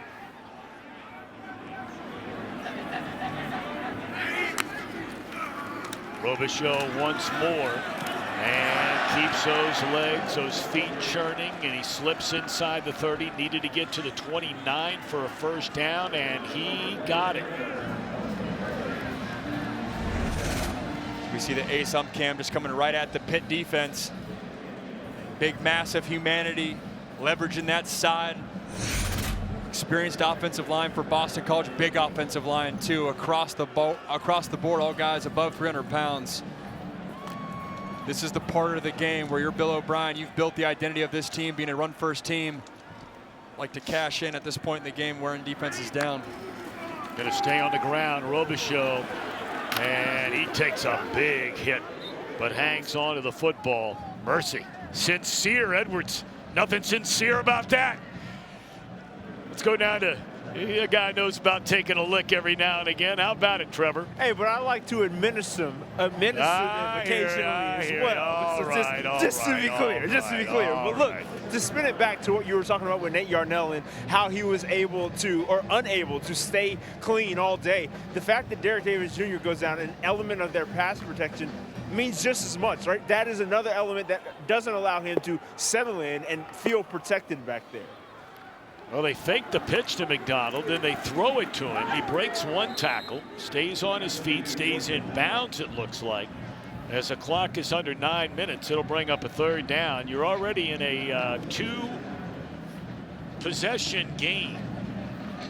And this is, I would certainly think, and we brought it up earlier, the fact that you've only made 3 field goals all year long, you would think on third down and what is it, 9? It's probably 4-down territory. And the previous 2 3rd and 9s they've had, they've thrown a smoke screen, meaning a quick just get out to the receiver to the wide side of the field. They're not lined up to do that now, but motion could get them there. Here we go. You third called time. it. Yep, they did it once again.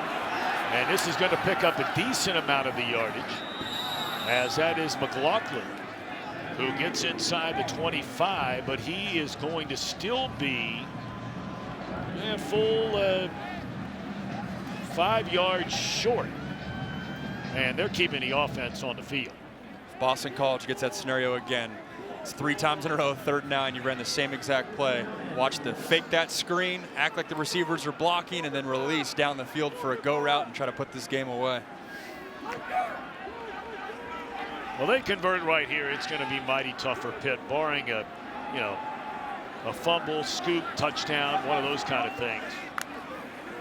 So here it is, and it is a first down, although Bond's running the wrong way.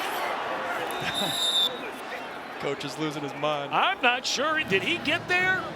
If he did, it can't be more than about a half yard he got there. Yep, that's going to be enough. Look at him. He's ready to just, oh, my gosh. He was losing his mind. It was hard not to laugh. You could see it from the booth as Bond, little slant route, and then works all the way to the other side of the field, stopping, going. And you said it, Tom, barely gets the first down when it's all said and done. Man, I mean, barely. Bond, a junior out of Chicago, leads his team in receptions. He's in the top 20 all-time in career receptions at Boston College. Zay Flowers, if you're wondering, is the all-time leader in that category at BC. Boy, what a player he is for the Baltimore Ravens. You never know what the transfer portal day is, but you look at the skill players that Boston College has. I mean, Kai Robichaux will move on, but have some pieces coming back. And I mentioned this in the first quarter, but if you're a BC fan, I think you have to think that Grayson James, what he's shown in the month of November, I mean, again, you never know with the portal, and you never know who becomes available, but I'd feel confident with him being your guy and the guy heading into the offseason, heading into next year, only getting better every single week. Blitz coming, gets it away to the end zone, and a touchdown! That is Morales. And that ought to put that baby on a frigid night on ice.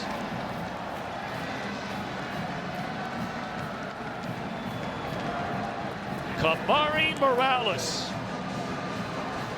second on the team in receptions. He is the team leader in touchdown receptions, a transfer from North Carolina, where he broke the all-time Tar Heels record for touchdowns by a tight end. And he came here in the portal before Bill O'Brien got the job. How fortunate is he that Bill O'Brien comes in, a guy that's coached Rob Gronkowski and coached great tight ends in the NFL. Now he's your play caller, and he's dialing up post routes right here. Little play action fake. meet you right in the middle of the field, and Bill O'Brien, double fist bump. He loves it.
Let's take a look at today's game summary presented by Pacific Life, creating financial security for over 150 years.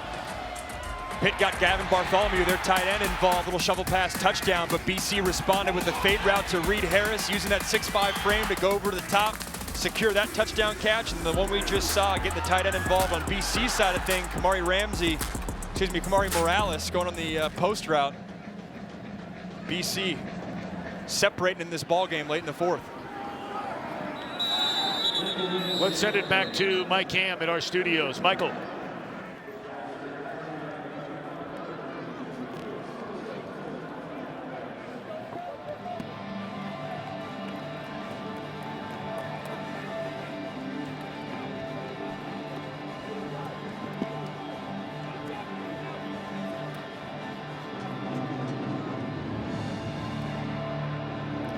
And really, let's be honest about it. Nobody from the conference is going to admit it, but you touched on it earlier. With Clemson losing today against South Carolina, you know, they're already in the clubhouse at 7-1 in the ACC. So, you know, losing to South Carolina doesn't mean anything in regard to the conference, as that ball's nearly intercepted on first down. But if Syracuse were to win that game, and what a great job Fran Brown has done in his first year at Syracuse. But if Syracuse were to win that game and Miami lose that game, you're going to have a hard time maybe even getting two teams from the ACC into the college football playoff, unless, of course, Clemson were to beat SMU. But even then, where would their ranking be? Nice throw and catch there. Yeah, versus the flip side is if Miami takes care of business, but then we're to let's say lose to SMU in the conference championship game, there's a legitimate argument that they're still fun. You're not going to get punished, or at least that could very well be a big conversation topic in the next few weeks. But you would like to think you're not going to get punished for losing in your conference championship game. And a sack. And again, it's Ezeraku. That's his second of the game. And right now, anyway, he's tied for the lead among all FBS players with Mike Green and Marshall. Seeing the ace up cam there of Ezeraku just bending the edge. They say pass rushers are a premier position. Why? Because they can close out games like we just saw right there with taking advantage of a Pitt tackle that's down. Incomplete. incomplete on second down. The all-time sacks leader here at BC is Matthias Kiwanuka. Played in the NFL for the Giants, among others. He had 37.5 career sacks. Ezaraku, with 2 more today, has 28.5. Number 2 all time. Impressed me too. His team leader in tackles coming into this game too was 70. You don't usually see that level of production at the defensive end as a pass rush guy. Shows you that he's not only getting it done third down, but on normal down and distance as well. How about that adjustment made by Mumfield? That is an unbelievable catch. Konate Mumfield, he is only the transfer from Akron. Their second leading receiver for the most yards. Unbelievable catch, unbelievable adjustment too. That is incredibly difficult to do. Corner route, torque your body around, and come down with that thing. He's got 7 catches for 100 yards. In his career between Akron and then at Pitt, he has 215 career catches for over 2,700 yards. That is quite a college career for number 9, Konate Mumfield. I think that's a recipe for success too for Pitt.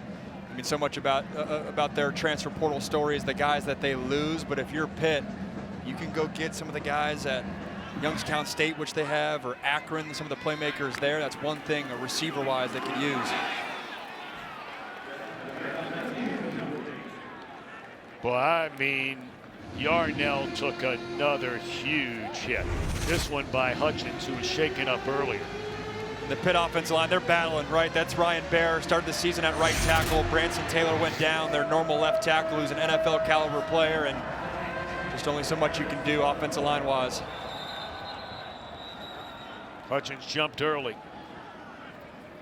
But was there movement on the left side of that line? Ryan Baer, the left tackle we brought up earlier, he started most of the year at right tackle, but when the injuries began, he had to move over to the left side. This is a 4th straight game.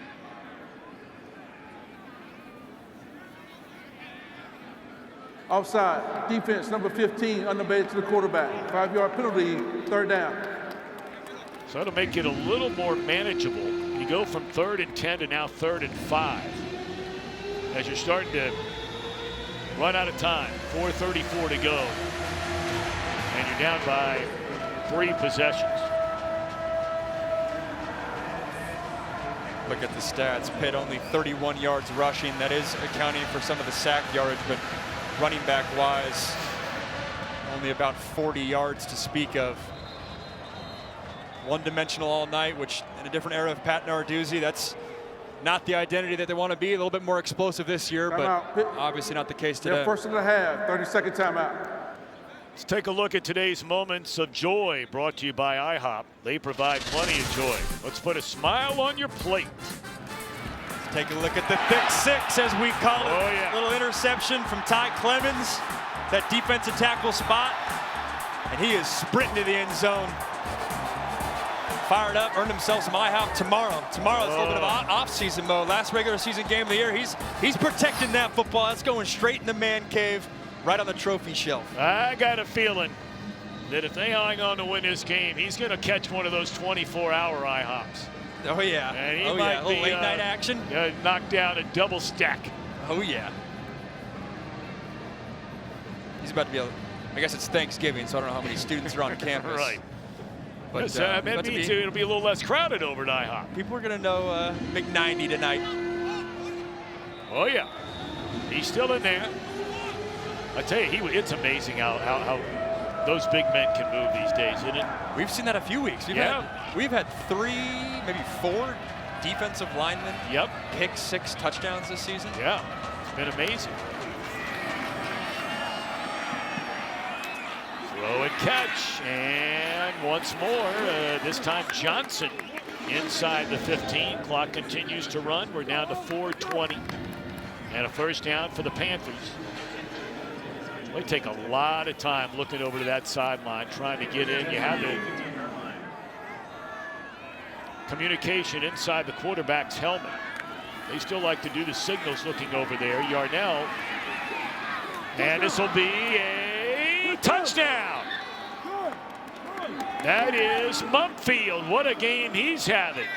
8 catches now for him. And he's going to go for a 2-point conversion here, it looks like.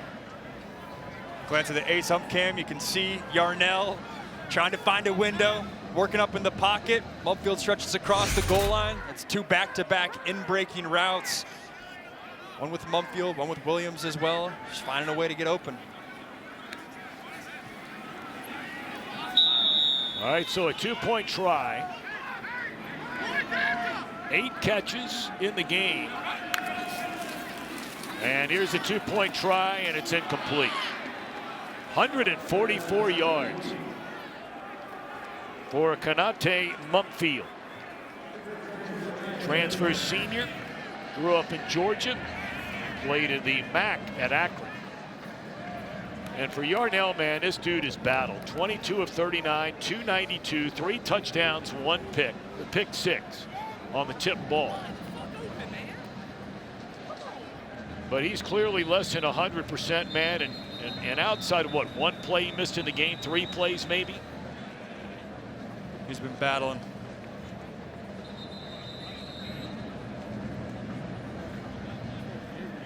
Put the towel over the hand. I wonder if there's a hand warmer or something in there. Doing whatever it takes, or doing whatever it takes to keep that thing loose. They are in the 4th quarter, and Mike Ham will keep you updated. It's 35-28, Syracuse leading Miami. If Syracuse wins that game, Clemson will play in the ACC championship game in Charlotte a week from tonight against the SMU Mustangs. SMU did not lose a conference game. Their only loss all year long was 2 points to BYU. Onside kick. Pops up into the air and out of bounds it goes. The ball will belong to BC.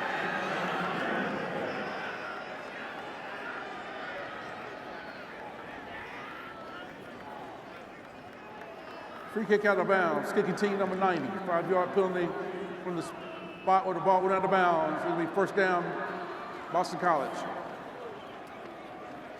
Let's take a look at today's player of the game, brought to you by Progressive Insurance. Save when you bundle auto, home, and motorcycle insurance. Visit progressive.com. It's Grayson James.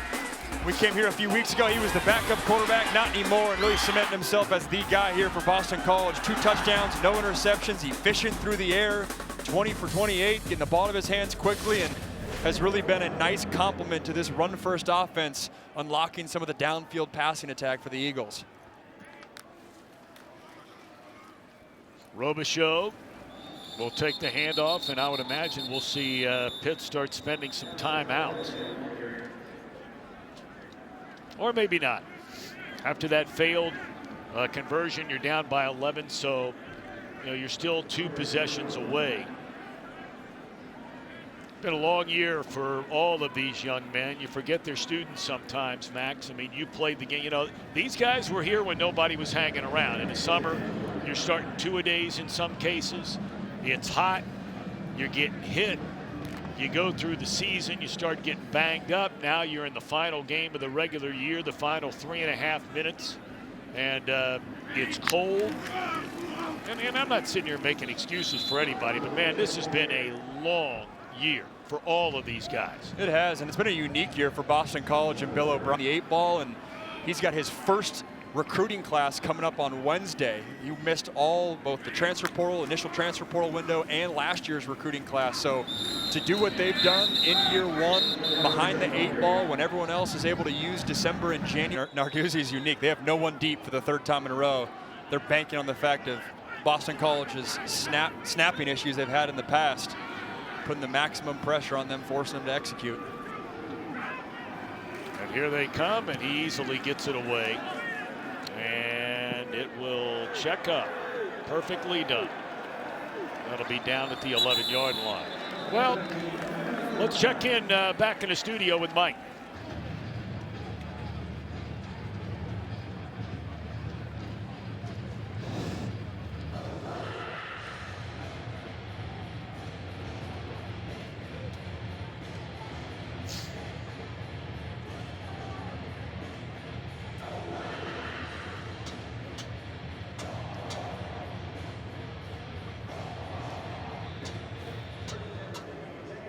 Well, what a game. We figured that would be a shootout, and that it is, 35 all. Here we're down to the final 149. And Yarnell will be back there slinging it around some more.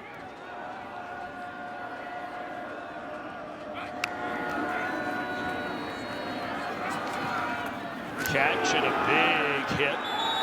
Will keep the clock rolling. Hopefully, everybody's all right down there. A catch made by Jake Overman, the backup tight end. And he's hurt.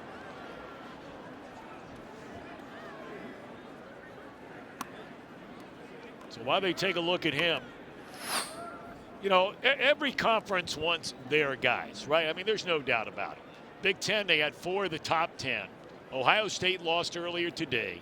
Penn State looks as though it will play Oregon now in the Big Ten championship game Saturday. SEC, you have Texas against Texas A&M tonight. The winner of that game goes to play Georgia in the SEC championship. Tennessee mauled Vanderbilt earlier today. Then you have Miami, SMU, Clemson. Clemson lost today. SMU is rolling, Miami is tied. Of all the teams on that list, more than likely one team gets left out.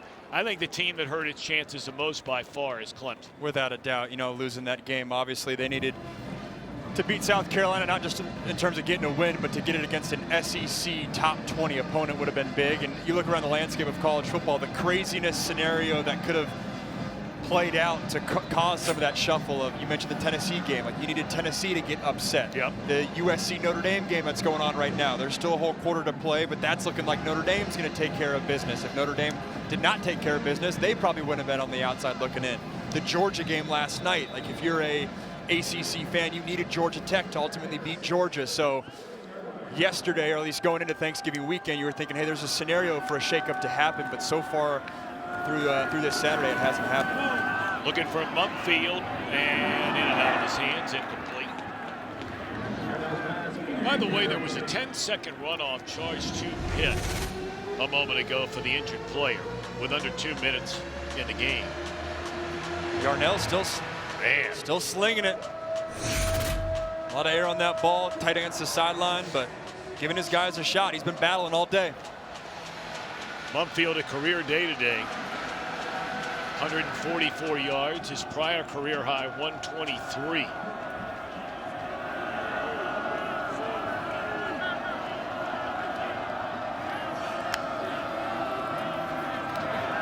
Third down, and he is sacked all the way back to the 2-yard line.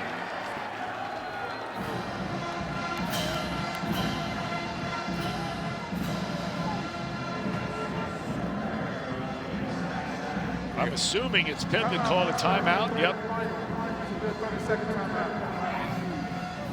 Owen Stoudemire with the sack. Defensive tackle spot. One of the defensive tackles we've not called today. It's a deep group for Boston College. For Pat Narduzzi, too. What a tough, just brutal month of November and last week of October. You start the year 7-0. You go on the road to SMU in what was a huge matchup of undefeated teams that week, or I guess SMU was one loss at the time, but that was a premier matchup. And then since then, in addition to that loss versus SMU, you're now about to likely lose 4 in a row. And you finish the year probably where we thought, right, at 7-5 going into the year. That was probably the realistic expectation for Pitt, but I think the taste in your mouth is just sour because you started so hot and to finish so slow, decimated by injuries. Disappointed. He was honest with us, you know, ask, hey, what's the feeling like? Hey, it's disappointing. Was looking at today as an opportunity to right the ship and go into bowl season with more of an upbeat tone, but looks like that's not going to be the case today. So it's going to be a 4th down after he uses his last timeout. Neither team has converted on a 4th down in the game. And this one from their own 5-yard line is where they say the sack occurred. Yarnell to throw it. Down the middle of the field, incomplete. And Boston College will take over on downs. And for the first time since 2018, going to win 7 games in a season. And for Narduzzi, boy, tough way to have it end. They were ranked, like you said, they were ranked, they were rolling, they were winning close games. And these last 2 weeks, they've been kicked around pretty good. Have to wonder where they'd be, and I know no one's making excuses. Injuries happen. It's a game. It's part of football, but Pitt's by far the most injury-ridden team that we've covered this year. You lose your left tackle, you lose your starting quarterback, you lose your best player on offense, which might have been the biggest loss of them all, and Desmond Reed at running back, who served as another receiver weapon as well. Tough break in the month of November for Pitt. That's victory formation for the BC Eagles.